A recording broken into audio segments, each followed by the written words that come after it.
ਸਨਮਾਨਯੋਗ ਗੁਰੂ ਪਿਆਰਿਓ, ਵਾਹਿਗੁਰੂ ਜੀ ਕਾ ਖਾਲਸਾ, ਵਾਹਿਗੁਰੂ ਜੀ ਕੀ ਫਤਿਹ। ਸਿੱਖ mission college ਵੱਲੋਂ ਰੋਜ਼ਾਨਾ ਆਨਲਾਈਨ ਗੁਰਮਤਿ ਕਲਾਸ ਆਪ ਸਾਰਿਆਂ ਨੂੰ ਜੀ ਆਇਆਂ, ਸਾਰਿਆਂ ਦਾ ਸਵਾਗਤ ਹੈ। ਪਿਛਲੇ ਹਫ਼ਤੇ ਸਿੱਖ ਇਤਿਹਾਸ ਦੀ ਅਹਿਮ ਸ਼ਖਸੀਅਤ ਭਾਈ ਤੇਜਾ ਸਿੰਘ ਜੀ ਸਮੁੰਦਰੀ ਦੇ ਜੀਵਨ ਬਾਰੇ ਅਸੀਂ ਵਿਚਾਰ ਸ਼ੁਰੂ ਕੀਤੀ ਸੀ। ਤੇਜਾ ਸਿੰਘ ਸਮੁੰਦਰੀ ਦਾ ਪੰਥ ਪ੍ਰਤੀ ਸਨੇਹ, ਪੰਥ ਪ੍ਰਤੀ ਪਿਆਰ ਉਹ ਸਾਡੇ ਕੋਲ ਛੁਪਿਆ ਹੋਇਆ ਨਹੀਂ ਹੈ। ਇਹੀ ਕਾਰਨ ਹੈ ਕਿ SGPC ਦਾ ਜੋ ਦਫ਼ਤਰ ਹੈ ਮੇਨ, ਉਹਦਾ ਨਾਮ ਵੀ ਤੇਜਾ ਸਿੰਘ ਸਮੁੰਦਰੀ ਹਾਲ ਹੈ, ਜਿੱਥੇ SGPC ਸ਼੍ਰੋਮਣੀ ਗੁਰਦੁਆਰਾ ਪ੍ਰਬੰਧਕ ਕਮੇਟੀ ਦਾ ਵੱਡਾ ਦਫ਼ਤਰ ਹੈ। ਉਹਨਾਂ ਦੀ ਯਾਦ ਨੂੰ ਤਾਜ਼ਾ ਕਰਦਾ ਹੈ। ਤਾਂ ਸਿੱਖ ਇਤਿਹਾਸ ਵਿੱਚ ਉਹਨਾਂ ਦੀ ਕੀ ਦੇਣ ਹੈ, ਸਿੱਖ ਮੋਰਚਿਆਂ ਵਿੱਚ ਉਹਨਾਂ ਦਾ ਕੀ ਰਜਸਥਾਨ ਹੈ, ਇਹ ਵਿਚਾਰਾਂ ਦੀ ਸਾਂਝ ਪਾ ਰਹੇ ਹਨ ਵੀਰ ਤੇਜਿੰਦਰ ਸਿੰਘ ਜੀ। ਬੇਨਤੀ ਕਰਦਾ ਹਾਂ ਵੀਰ ਜੀ, ਕਿਰਪਾ ਕਰੋ, ਅੱਜ ਦੀ ਵਿਚਾਰ ਸ਼ੁਰੂ ਕਰੋ ਜੀਓ। ਵਾਹਿਗੁਰੂ ਜੀ ਕਾ ਖਾਲਸਾ, ਵਾਹਿਗੁਰੂ ਜੀ ਕੀ ਫਤਿਹ। ਇੱਕ ਓੰਕਾਰ ਸਤਨਾਮ ਕਰਤਾ ਪੁਰਖ ਨਿਰਭਉ ਨਿਰਵੈਰ ਅਕਾਲ ਮੂਰਤ ਅਜੂਨੀ ਸੈਭੰ ਗੁਰ ਪ੍ਰਸਾਦ। ਵਾਹਿਗੁਰੂ ਵਾਹਿਗੁਰੂ ਵਾਹਿਗੁਰੂ ਵਾਹਿਗੁਰੂ ਵਾਹਿਗੁਰੂ। ਵਾਹਿਗੁਰੂ ਜੀ ਕਾ ਖਾਲਸਾ, ਵਾਹਿਗੁਰੂ ਜੀ ਕੀ ਫਤਿਹ। ਸਿੱਖ ਮਿਸ਼ਨਰੀ ਕਾਲਜ ਲੁਧਿਆਣਾ ਦੀ ਗੁਰਮਤਿ ਕਲਾਸ USA ਦੇ ਵਿੱਚ ਦੇਸ਼ ਪ੍ਰਦੇਸ਼ ਤੋਂ ਜੁੜੇ ਹੋਏ ਵੀਰ ਔਰ ਭੈਣਾਂ ਨੂੰ ਜੀ ਆਇਆਂ ਕਹਿੰਦਾ ਹੋਇਆ ਅੱਜ ਦਾ ਵਿਸ਼ਾ ਆਰੰਭ ਕਰਨ ਦੀ ਆਪ ਪਾਸੋਂ ਦੋ ਹੱਥ ਜੋੜ ਕੇ ਅਸੀਸ ਮੰਗਦਾ ਹਾਂ। ਆਓ ਪਿਛਲੇ ਵਾਰੀ ਤੋਂ ਅੱਗੇ ਦੀ ਵਿਚਾਰ ਸਰਦਾਰ ਤੇਜਾ ਸਿੰਘ ਸਮੁੰਦਰੀ ਜੀ ਦੇ ਬਾਰੇ ਕਰੀਏ। ਪਿਛਲੇ ਵਿਚਾਰਾਂ ਦੇ ਵਿੱਚ ਅਸੀਂ ਇਹ ਦੇਖਿਆ ਕਿ ਕਿਵੇਂ ਸਰਦਾਰ ਤੇਜਾ ਸਿੰਘ ਸਮੁੰਦਰੀ ਜੀ ਨੇ ਕਿਵੇਂ ਆਪਣੀ ਬੜੀ ਮਿਹਨਤ ਕੀਤੀ ਔਰ ਬੜੀ ਮਿਹਨਤ ਕਰਕੇ ਜ਼ਿੰਦਗੀ ਦੇ ਵਿੱਚ ਉਹ ਮੁਕਾਮ ਹਾਸਲ ਕੀਤਾ ਕਿ ਜਿਹੜੇ ਕੌਮੀ ਲੈਵਲ ਦੇ ਉੱਪਰ ਆਪ ਜੀ ਇੱਕ ਲੀਡਰ ਦੇ ਤੌਰ ਦੇ ਉੱਪਰ ਸਾਹਮਣੇ ਆਏ। ਔਰ ਆਪ ਜੀ ਦੇ ਅੰਦਰ ਇੰਨੀ ਲਗਨ ਸੀ ਕਿ ਕੋਈ ਵੀ ਐਸਾ ਪੰਥਕ ਮਸਲਾ ਨਹੀਂ ਸੀ ਜਾਂ ਕੋਈ ਵੀ ਐਸਾ ਪੰਥਕ ਮੋਰਚਾ ਨਹੀਂ ਸੀ ਜਿਹਦੇ ਅੰਦਰ ਸਰ ਤੇਜਾ ਸਿੰਘ ਸਮੁੰਦਰੀ ਜੀ ਨੇ ਅੱਗੇ ਵੱਧ ਚੜ ਕੇ ਹਿੱਸਾ ਨਾ ਲਿਆ ਹੋਵੇ। ਉਹਨਾਂ ਵਿੱਚੋਂ ਨਨਕਾਣਾ ਸਾਹਿਬ ਦਾ ਜੋ ਮੋਰਚਾ ਹੈ, ਸਾਕਾ ਹੈ, ਉਹਦੇ ਵਿੱਚ ਵੀ, ਔਰ ਉਸ ਤੋਂ ਬਾਅਦ ਜਿਹੜੇ ਗੁਰੂ ਕਾ ਬਾਗ ਮੋਰਚਾ ਹੈ ਉਹਦੇ ਅੰਦਰ ਵੀ, ਭਾਵੇਂ ਅਸੀਂ ਗੁਰਦੁਆਰਾ ਰਕਾਬਗੰਜ ਸਾਹਿਬ ਦੀ ਜੋ ਦੀਵਾਰ ਵਾਇਸਰਾਏ ਹਾਊਸ ਬਣਾਉਣ ਵਾਸਤੇ ਦਿੱਲੀ ਦੇ ਅੰਦਰ ਉਸ ਵਾਸਤੇ ਦੀਵਾਰ ਨੂੰ ਤੋੜਿਆ ਗਿਆ, ਉਸ ਵਾਸਤੇ ਵੀ ਪੰਥਕ ਲੈਵਲ ਦੇ ਉੱਪਰ ਜਿਹੜੀਆਂ ਵੀ ਕਮੇਟੀਆਂ ਬਣੀਆਂ ਉਹਨਾਂ ਸਾਰਿਆਂ ਦੇ ਵਿੱਚ ਹੀ ਸਰਦਾਰ ਤੇਜਾ ਸਿੰਘ ਸਮੁੰਦਰੀ ਜੀ ਦਾ ਬੜਾ ਹੀ ਨਿੱਘਰ ਰੋਲ ਸੀ ਔਰ ਉਹ ਬੜੇ ਦ੍ਰਿੜ ਇਰਾਦੇ ਵਾਲੇ ਸਨ। ਇੱਕ ਵਾਰੀ ਉਹ ਜਿਹੜਾ ਵੀ ਨਿਰਣਾ ਲੈ ਲੈਂਦੇ ਸਨ ਉਹ ਲੈਂਦੇ ਸੋਚ ਸਮਝ ਕੇ ਸਨ, ਲੇਕਿਨ ਉਸ ਦੇ ਉੱਪਰ ਦ੍ਰਿੜ ਰਹਿੰਦੇ ਸਨ ਔਰ ਆਪਣੀ ਪੂਰੀ ਵਾਹ ਲਾਉਂਦੇ ਸਨ ਕਿ ਉਸ ਮੋਰਚੇ ਨੂੰ ਸਫਲ ਬਣਾਉਣ ਵਾਸਤੇ ਔਰ ਉਸ ਨੂੰ ਅਚੀਵ ਕਰਨ ਵਾਸਤੇ। ਤੋ ਭਾਈ ਸਮੁੰਦਰ ਸਿੰਘ ਤੇਜਾ ਸਿੰਘ ਜੀ ਸਮੁੰਦਰੀ ਜਿਹੜਾ ਕਿ ਉਹਨਾਂ ਦੇ ਨਾਂ ਦੇ ਨਾਲ ਜਿਹੜਾ ਜੁੜ ਗਿਆ ਹੈ, ਉਹ ਉਹਨਾਂ ਦਾ ਇਸ ਤਰੀਕੇ ਨਾਲ ਪੰਥ ਦੇ ਵਿੱਚ ਯੋਗ ਸਥਾਨ ਹੈ ਕਿ ਸ਼੍ਰੋਮਣੀ ਗੁਰਦੁਆਰਾ ਪ੍ਰਬੰਧਕ ਕਮੇਟੀ ਨੇ ਜਿਸ ਵੇਲੇ ਸ੍ਰੀ ਦਰਬਾਰ ਸਾਹਿਬ ਕੰਪਲੈਕਸ ਦੇ ਅੰਦਰ ਜਿੱਥੇ ਗੁਰੂ ਰਾਮਦਾਸ ਲੰਗਰ ਹੈ ਜਾਂ ਜਿੱਥੇ ਜੋੜੇ ਰੱਖੇ ਜਾਂਦੇ ਹਨ, ਉਹਦੇ ਬਿਲਕੁਲ ਸਾਹਮਣੇ ਹੀ ਤੇਜਾ ਸਿੰਘ ਸਮੁੰਦਰੀ ਹਾਲ ਬਣਾਇਆ ਉਹਨਾਂ ਦੀ ਯਾਦ ਵਿੱਚ। ਤੇ ਉੱਥੇ ਉਹਨਾਂ ਦੀ ਜਿਹੜਾ ਹੈਡ ਆਫਿਸ ਹੈ, ਹੈਡਕੁਆਰਟਰ ਹੈ, ਸ਼੍ਰੋਮਣੀ ਗੁਰਦੁਆਰਾ ਪ੍ਰਬੰਧਕ ਕਮੇਟੀ ਦਾ ਬਣਿਆ। ਮੈਂ ਸਮਝਦਾ ਹਾਂ ਕਿ ਇੱਕ ਘੋੜੇ ਦੇ ਉੱਪਰ ਚੜ੍ਹ ਕੇ ਤੇ ਤੇਜ਼ੀ ਦੇ ਨਾਲ ਘੋੜਾ ਦੌੜਾ ਕੇ ਵੀ ਅਸੀਂ ਕੋਸ਼ਿਸ਼ ਕਰੀਏ ਤਾਂ ਤੇਜਾ ਸਿੰਘ ਸਮੁੰਦਰੀ ਜੀ ਦਾ ਪੂਰਾ ਜੀਵਨ ਔਰ ਪੂਰੀ ਉਹਨਾਂ ਦੀ ਕੁਰਬਾਨੀ ਜਿਹੜੀ ਹੈ ਉਸ ਨੂੰ ਅਸੀਂ ਬਿਆਨ ਨਹੀਂ ਕਰ ਸਕਦੇ। ਤੋ ਲੇਕਿਨ ਫਿਰ ਵੀ ਉਹਨਾਂ ਦੀ ਕਿਸ ਤਰ੍ਹਾਂ ਦੀ ਸ਼ਖਸੀਅਤ ਸੀ, ਉਹਨਾਂ ਦਾ ਪਰਸਨਲ ਆਚਰਨ ਕਿਸ ਤਰ੍ਹਾਂ ਦਾ ਸੀ, ਬਿਹੇਵੀਅਰ, ਕਰੈਕਟਰ ਕਿਸ ਤਰ੍ਹਾਂ ਸੀ, ਇਸ ਬਾਰੇ ਆਪ ਜੀ ਨਾਲ ਅੱਜ ਗੱਲ ਕਰਨੀ ਹੈ। ਕਹਿੰਦਾ ਜਿਨ੍ਹਾਂ ਸੱਜਣਾ ਨੇ ਸਰਦਾਰ ਤੇਜਾ ਸਿੰਘ ਸਮੁੰਦਰੀ ਜੀ ਦੇ ਦਰਸ਼ਨ ਕੀਤੇ ਉਹ ਦੱਸਦੇ ਹਨ ਕਿ ਆਪ 6 ਫੁੱਟ ਉੱਚੇ ਕੱਦ ਦੇ ਬੜੇ ਹੀ ਦੀਦਾਰੇ ਪੁਰਸ਼ ਸਨ। ਆਪ ਜੀ ਦਾ ਸਰੀਰ ਨਾ ਪਤਲਾ ਨਾ ਮੋਟਾ, ਬੜਾ ਹੀ ਗਠਿਆ ਹੋਇਆ ਸੀ। ਰੰਗ ਉਹਨਾਂ ਦਾ ਗੋਰਾ ਨਿਸ਼ੋ ਤੇ ਚਿਹਰਾ ਸੇਬ ਵਾਂਗ ਭਖਦਾ ਸੀ। ਨਕਸ਼ ਨੈਣ ਤਿੱਖੇ ਸਨ ਤੇ ਉਹਨਾਂ ਵਿੱਚ ਇੱਕ ਖਾਸ ਤਰ੍ਹਾਂ ਦੀ ਖਿੱਚ ਸੀ ਜੋ ਵੇਖਣ ਵਾਲੇ ਨੂੰ ਥੋੜੇ ਸਮੇਂ ਵਿੱਚ ਹੀ ਆਪਣੇ ਵੱਲ ਖਿੱਚ ਲੈਂਦੀ ਸੀ। ਜੋ ਕੋਈ ਉਹਨਾਂ ਨੂੰ ਵੇਖਦਾ ਉਸ ਦੇ ਜਿਹੜੀ ਪਰਸਨੈਲਿਟੀ ਨੂੰ ਵੇਖ ਕੇ ਕਹਿੰਦਾ ਕਿ ਉਸ ਤੋਂ ਵਾਰ-ਵਾਰ ਜਾਣ ਨੂੰ ਦਿਲ ਕਰਦਾ, ਕਿ ਉਹਨਾਂ ਨੂੰ ਵੇਖ ਕੇ ਕਹਿੰਦੇ ਲੋਕੀ ਸਾਰੇ ਕਿ ਸਰਦਾਰ ਸਾਹਿਬ ਨੂੰ ਵੇਖ-ਵੇਖ ਉਹਦੀ ਭੁੱਖ ਨਾ ਮਿਟਦੀ, ਕਿ ਹੋਰ ਦੀਦਾਰ ਕਰਨ ਦਾ ਦਿਲ ਕਰਦਾ। ਪਰ ਜਵਾਨੀ ਦੀ ਗੱਲ ਹੈ ਕਿ ਬਾਹਰ ਵਿੱਚ ਗਿਆ ਸਰਦਾਰ ਤੇਜਾ ਸਿੰਘ ਤੋਂ ਉਹਨਾਂ ਦੇ ਪਰਿਵਾਰ ਨੂੰ ਕੋਈ ਬਹੁਤਾ ਚਿਰ ਨਹੀਂ ਸੀ ਹੋਇਆ। ਸ਼ਹਿਰ ਆ ਜਾਣ ਜਾਂ ਇਲਾਕੇ ਵਿੱਚ ਫਿਰਨ ਤੁਰਨ ਦਾ ਕੰਮ ਘੋੜੀ ਤੇ ਜਾਂ ਪੈਦਲ ਹੀ ਹੋਇਆ ਕਰਦਾ ਸੀ। ਅਜਿਹੇ ਇੱਕ ਸਮੇਂ ਇੱਕ ਮਿੱਤਰ ਨਾਲ ਫਿਰਦੇ ਫਿਰਾਂਦਿਆਂ ਉਹਨਾਂ ਨੂੰ ਬਾਹਰ ਦੇ ਅਸਲੀ ਵਸਨੀਕ ਜਾਂਗਲੀਆਂ ਦੀ ਇੱਕ ਝੁੱਗੀ ਕੋਲੋਂ ਲੰਘਣ ਦਾ ਮੌਕਾ ਮਿਲਿਆ। ਕੁਝ ਮੁਟਿਆਰਾਂ ਖੂਹ ਤੇ ਪਾਣੀ ਭਰ ਰਹੀਆਂ ਸਨ। ਤ੍ਰੇ ਇਹਨਾਂ ਤੇ ਇਹਨਾਂ ਦੇ ਸਾਥੀ ਨੂੰ ਵੀ ਲੱਗੀ ਹੋਈ ਸੀ। ਖੂਹ ਤੇ ਪਹੁੰਚੇ, ਪਾਣੀ ਪੀਤਾ।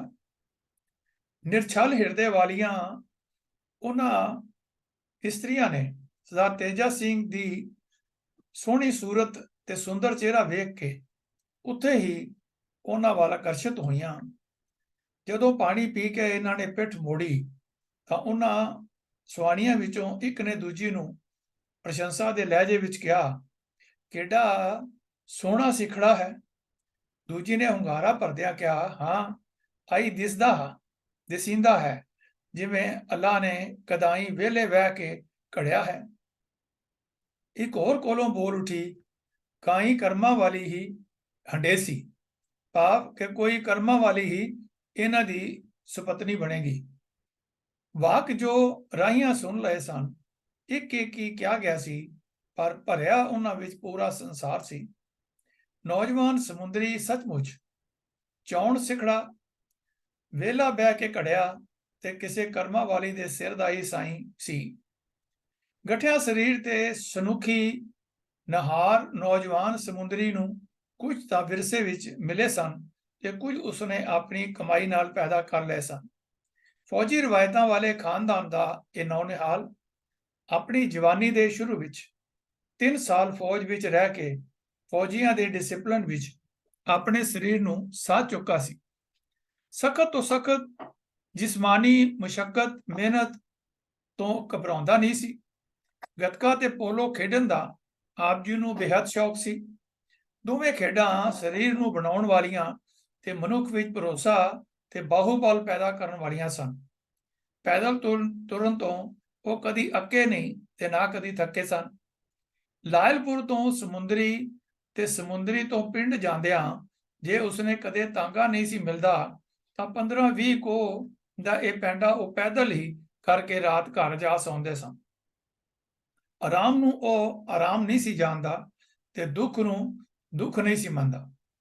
ਐਸਾ ਸਖਤ ਜਾਨ ਸੀ ਉਹ ਸਰਦਾਰ ਤੇਜਾ ਸਿੰਘ ਸਮੁੰਦਰੀ। ਇਸ ਲਈ ਉਸਦੇ ਚਿਹਰੇ ਦਾ ਜਲਾਲ ਵਾਲਾ ਹੋਣਾ ਕੁਦਰਤੀ ਸੀ। ਕਮਾਈ ਦੇ ਨਾਲ ਉਸਦੀ ਖਾਦ ਖੁਰਾਕ ਵੀ ਨਵੀਂ ਸਰੀਰ ਬਣਾਉਣ ਵਿੱਚ ਹਿੱਸਾ ਪਾਇਆ ਸੀ। ਨੌਜਵਾਨ ਸਮੁੰਦਰੀ ਪੁਰਾਣੇ ਜੱਟ ਸਰਦਾਰਾਂ ਵਾਂਗ ਦੁੱਧ ਦਹੀਂ ਮੱਖਣ ਘਿਓ ਤੇ ਸਾਗ ਦਾ ਬੜਾ ਸ਼ੌਕੀਨ ਸੀ। ਅੰਮ੍ਰਿਤਸਰ ਜੇਲ੍ਹ ਵਿੱਚ ਸਿਆਲ ਦੀ ਰੁੱਤੇ ਸਾਗ ਮੱਖਣ ਤੇ ਮਕਾਈ ਦੀ ਰੋਟੀ ਬਾਬਾ ਕੇਰ ਸਿੰਘ ਪੱਟੀ ਇਹਨਾਂ ਨੂੰ ਅਕਸਰ ਪਹੁੰਚਾਇਆ ਕਰਦੇ ਸਨ। ਮਾਸ ਅੰਡਾ ਵੀ ਉਹ ਖਾ ਲਿਆ ਕਰਦਾ ਸੀ ਅਤੇ ਬੜਾ ਖੁਸ਼ ਹੋ ਕੇ ਖਾਂਦਾ ਸੀ। ਸਗੋਂ ਕਈ ਵਾਰੀ ਮਿਹਨਤ ਨਾਲ ਆਪ ਸ਼ਿਕਾਰ ਕਰਕੇ ਵੀ ਛਕਦਾ ਸੀ। ਫਲਾਂ ਦਾ ਵੀ ਉਹ ਬਹੁਤ ਸ਼ੌਕੀਨ ਸੀ ਅਤੇ ਉਸਨੇ ਆਪਣੇ ਪਿੰਡ ਆਪਣੇ ਖੇਤਾਂ ਵਿੱਚ ਤਰ੍ਹਾਂ ਤਰ੍ਹਾਂ ਦੇ ਫਲਾਂ ਦਾ ਇੱਕ ਬਾਗ ਬੜੀਆਂ ਰੀਝਾਂ ਨਾਲ ਲਵਾਇਆ ਹੋਇਆ ਸੀ। ਘਰ ਵਿੱਚ ਮਾਇਆ ਦੀ ਥੁੜ ਨਹੀਂ ਸੀ। ਜੋ ਕੁਝ ਚਾਹੇ ਮਿਲ ਸਕਦਾ ਸੀ, ਫਿਰ ਵੀ ਜੀਵਨ ਉਸ ਸਾਧਾਂ ਵਾਲਾ ਰੱਖਿਆ ਹੋਇਆ ਸੀ। ਇਸ ਗੱਲ ਦੀ ਚਿੰਤਾ ਨਹੀਂ ਸੀ ਕਿ ਕੋਈ ਚੀਜ਼ ਖਾਣ ਨੂੰ ਮਨ ਭਾਉਂਦੀ ਮਿਲੀ ਹੈ ਜਾਂ ਨਹੀਂ। ਜੋ ਕੁਝ ਲੱਭਾ ਚੁੰਮ ਚੱਟ ਕੇ ਖਾ ਲਿਆ ਅਤੇ ਦੇਣ ਵਾਲੇ ਦਾ ਸ਼ੁਕਰ ਕੀਤਾ। ਬਸ ਇਹੀ ਉਸਦਾ ਦਸਤੂਰ ਸੀ। ਇਹ ਸੁਭਾਸਦਾਰ ਤੇਜਾ ਸਿੰਘ ਨੂੰ ਮੋਰਚਿਆਂ ਵੇਲੇ ਅਤੇ ਪਿੱਛੋਂ ਜੇਲ੍ਹ ਵਿੱਚ ਬਹੁਤ ਕੰਮ ਆਇਆ। ਉਦੋਂ ਜਿਹੋ ਜਿਹੀ ਖੁਰਾਕ ਮਿਲੀ ਤੇ ਜਦੋਂ ਮਿਲੀ ਖਾ ਕੇ ਢਿੱਡ ਭਰ ਲਿਆ। ਗੁਰੂ ਕੇ ਬਾਗ ਦੇ ਦਿਨਾਂ ਵਿੱਚ ਜਦੋਂ ਇਹ ਤੇ ਇਹਨਾਂ ਦੇ ਸਾਥੀ ਸਾਰੇ ਇੱਕੋ ਥਾਂ ਤੇ ਰਹਿੰਦੇ ਤੇ ਪ੍ਰਸ਼ਾਦਾ ਲੰਗਰ ਵਿੱਚੋਂ ਖਾ ਛੱਡਦੇ ਸਨ, ਇੱਕ ਦਿਨ ਪ੍ਰੋਫੈਸਰ ਨਰਿੰਜਨ ਸਿੰਘ ਨੇ ਇਹਨਾਂ ਨੂੰ ਆਖਿਆ, ਸਰਦਾਰ ਜੀ, ਕਿਹਾ ਚੰਗਾ ਹੋਵੇ ਜੇ ਤੁਸੀਂ ਸਾਡੇ ਲਈ ਜ਼ਖਮੀਆਂ ਦੇ ਹਸਪਤਾਲ ਵਿੱਚੋਂ ਰੋਟੀ ਮੰਗਾ ਦਿਆ ਕਰੋ, ਕਿਉਂਕਿ ਲੰਗਰ ਦੀ ਰੋਟੀ ਮੈਥੋਂ ਹਜਮ ਨਹੀਂ ਹੁੰਦੀ। ਸਰਦਾਰ ਤੇਜਾ ਸਿੰਘ ਜੀ ਨੇ ਫੌਰਨ ਉੱਤਰ ਦਿੱਤਾ, ਪ੍ਰੋਫੈਸਰ ਸਾਹਿਬ ਜੀ, ਗੁਰੂ ਕਾ ਲੰਗਰ ਨਿਰਾ ਗਰੀਬਾਂ ਵਾਸਤੇ ਨਹੀਂ ਹੈ, ਇਹ ਹਰ ਇੱਕ ਸਿੱਖ ਵਾਸਤੇ ਹੈ, ਭਾਵੇਂ ਕੋਈ ਅਮੀਰ ਜਾਂ ਗਰੀਬ ਹੋਵੇ। ਤੁਸੀਂ ਫੱਟੜ ਨਹੀਂ ਹੋ। ਜ਼ਖਮੀਆਂ ਦੇ ਲੰਗਰ ਵਿੱਚ ਫੱਟੜਾਂ ਤੋਂ ਬਗੈਰ ਕਿਸੇ ਨੂੰ ਪ੍ਰਸ਼ਾਦਾ ਨਹੀਂ ਮਿਲ ਸਕਦਾ। ਵਿਚਾਰਾ ਪ੍ਰੋਫੈਸਰ ਸੁਣ ਕੇ ਚੁੱਪ ਕਰ ਰਿਹਾ, ਭਾਵੇਂ ਉਸਦੀ ਸਮੱਸਿਆ ਬੜੀ ਵਾਸਤਵਿਕ ਸੀ, ਕਿਉਂਕਿ ਉਹ ਡਾਇਬਟੀਜ਼ ਵਿੱਚ ਸ਼ੁਰੂ ਤੋਂ ਹੀ ਗ੍ਰਸਤ ਸੀ। ਖਾਂਦੇ ਪੀਂਦੇ ਜੱਟ ਘਰਾਣਿਆਂ ਵਿੱਚ ਕਈ ਸ਼ਰਾਬ ਦੇ ਵੀ ਆਦੀ ਹੋ ਜਾਂਦੇ ਹਨ, ਤੇ ਉਦੋਂ ਵੀ ਸਨ। ਸਰਦਾਰ ਤੇਜਾ ਸਿੰਘ ਦੇ ਪਿਤਾ ਆਪ ਸ਼ਰਾਬ ਪੀ ਲੈਂਦੇ ਸਨ। ਫੌਜ ਵਿੱਚ ਰਹਿੰਦਿਆਂ ਮੂੰਹ ਲੱਗੀ ਸੀ, ਪਰੰਤੂ ਸਰਦਾਰ ਤੇਜਾ ਸਿੰਘ ਸਮੁੰਦਰੀ ਇਸ ਦੇ ਨੇੜੇ ਨਹੀਂ ਗਏ। ਸਰਦਾਰ ਤੇਜਾ ਸਿੰਘ ਦੇ ਇੱਕ ਨਜ਼ਦੀਕੀ ਕੈਪਟਨ ਗੁਰਬਖਸ਼ ਸਿੰਘ ਜੀ ਦੱਸਦੇ ਹਨ ਕਿ ਇੱਕ ਦਿਨ ਇਹਨਾਂ ਦੇ ਪਿਤਾ ਨੇ ਇਹਨਾਂ ਨੂੰ ਵਿਆਹ ਦੇ ਇੱਕ ਮੌਕੇ ਤੇ ਸ਼ਰਾਬ ਦੇ ਕੇ ਕਿਹਾ ਕਿ ਤੂੰ ਵੀ ਪੀ ਲੈ, ਪਰ ਇਹਨਾਂ ਨੇ ਨਾ ਕਰ ਦਿੱਤੀ ਅਤੇ ਸਾਰੀ ਉਮਰ ਇਸ ਦੇ ਲਾਗੇ ਨਾ ਗਏ, ਸਗੋਂ ਦੂਜਿਆਂ ਨਸ਼ਿਆਂ ਤੋਂ ਵੀ ਪਰਹੇਜ਼ ਕੀਤਾ। ਇਹਨਾਂ ਨੂੰ ਕਿਸੇ ਨਸ਼ੇ ਦੀ ਲੋੜ ਵੀ ਕੀ ਸੀ? ਇਹਨਾਂ ਨੇ ਤਾਂ ਆਪਣੇ ਲਈ ਵੱਖਰਾ ਹੀ ਨਸ਼ਾ ਲੱਭਿਆ ਹੋਇਆ ਸੀ, ਜਿਸ ਦੀ ਮਸਤੀ ਇਹਨਾਂ ਨੂੰ ਸਦਾ ਮਸਤ ਰੱਖਦੀ ਸੀ। ਇਹ ਸੀ ਨਾਮ ਤੇ ਲੋਕ ਸੇਵਾ ਦਾ ਨਸ਼ਾ, ਜੋ ਇਹਨਾਂ ਦੇ ਜੀਵਨ ਦਾ ਆਧਾਰ ਬਣਿਆ ਹੋਇਆ ਸੀ। ਸਿੱਖ ਰੌ ਰੀਤ ਵਿੱਚ ਆਪ ਬਹੁਤ ਪੱਕੇ ਸਨ। ਪੂਰਨ ਗੁਰਸਿੱਖਾਂ ਵਾਂਗ ਆਪ ਹਰ ਰੋਜ਼ ਤੜਕੇ 3 ਵਜੇ ਉੱਠਦੇ, ਸ਼ੌਚ ਕਿਰਿਆ ਤੋਂ ਫਾਰਗ ਹੋ ਕੇ ਠੰਡੇ ਪਾਣੀ ਨਾਲ ਇਸ਼ਨਾਨ ਕਰਦੇ ਤੇ ਫਿਰ 5 ਬਾਣੀਆਂ ਦਾ ਪਾਠ ਧਿਆਨ ਮਗਨ ਹੋ ਕੇ ਕਰਦੇ। ਕੇਵਲ ਇਸ ਪਿੱਛੋਂ ਹੀ ਆਪ ਆਪਣੇ ਨਿਤ ਦੇ ਕਾਰ ਵਿਹਾਰ ਵਿੱਚ ਪਰਵਿਰਤ ਹੁੰਦੇ। ਦਿਨ ਜਦੋਂ ਵੀ ਮੌਕਾ ਬੰਦਾ, ਦਿਨੇ ਸਿੱਖ ਇਤਿਹਾਸ ਤੇ ਸ੍ਰੀ ਗੁਰੂ ਗ੍ਰੰਥ ਸਾਹਿਬ ਦਾ ਅਧਿਐਨ ਕਰਦੇ ਰਹਿੰਦੇ। ਗੁਰੂ ਗੋਬਿੰਦ ਸਿੰਘ ਸਾਹਿਬ ਜੀ ਦੇ ਸਮਾਉਣ ਪਿੱਛੋਂ ਜੋ ਕਸ਼ਟ ਸਿੱਖਾਂ ਨੇ ਸਹਾਰੇ ਸਨ ਅਤੇ ਜਿਸ ਉੱਚੇ ਆਚਰਨ ਤੇ ਕੁਰਬਾਨੀ ਦਾ ਸਬੂਤ ਦਿੱਤਾ ਸੀ, ਆਪ ਉਸ ਤੋਂ ਬਹੁਤ ਪ੍ਰਭਾਵਿਤ ਸਨ। ਇਹੀ ਜੀਵਨ ਜ਼ਿੰਦਗੀ ਵਿੱਚ ਆਪ ਦਾ ਆਦਰਸ਼ ਬਣਿਆ ਹੋਇਆ ਸੀ, ਇਹੀ ਆਪ ਨੇ ਖੁਦ ਜੀਵਿਆ ਸੀ ਤੇ ਇਸੇ ਅਨੁਸਾਰ ਰਹਿਣ ਦੀ ਉਹ ਹਰੇਕ ਸਿੱਖ ਪਾਸੋਂ ਆਸ ਵੀ ਰੱਖਦੇ ਸਨ।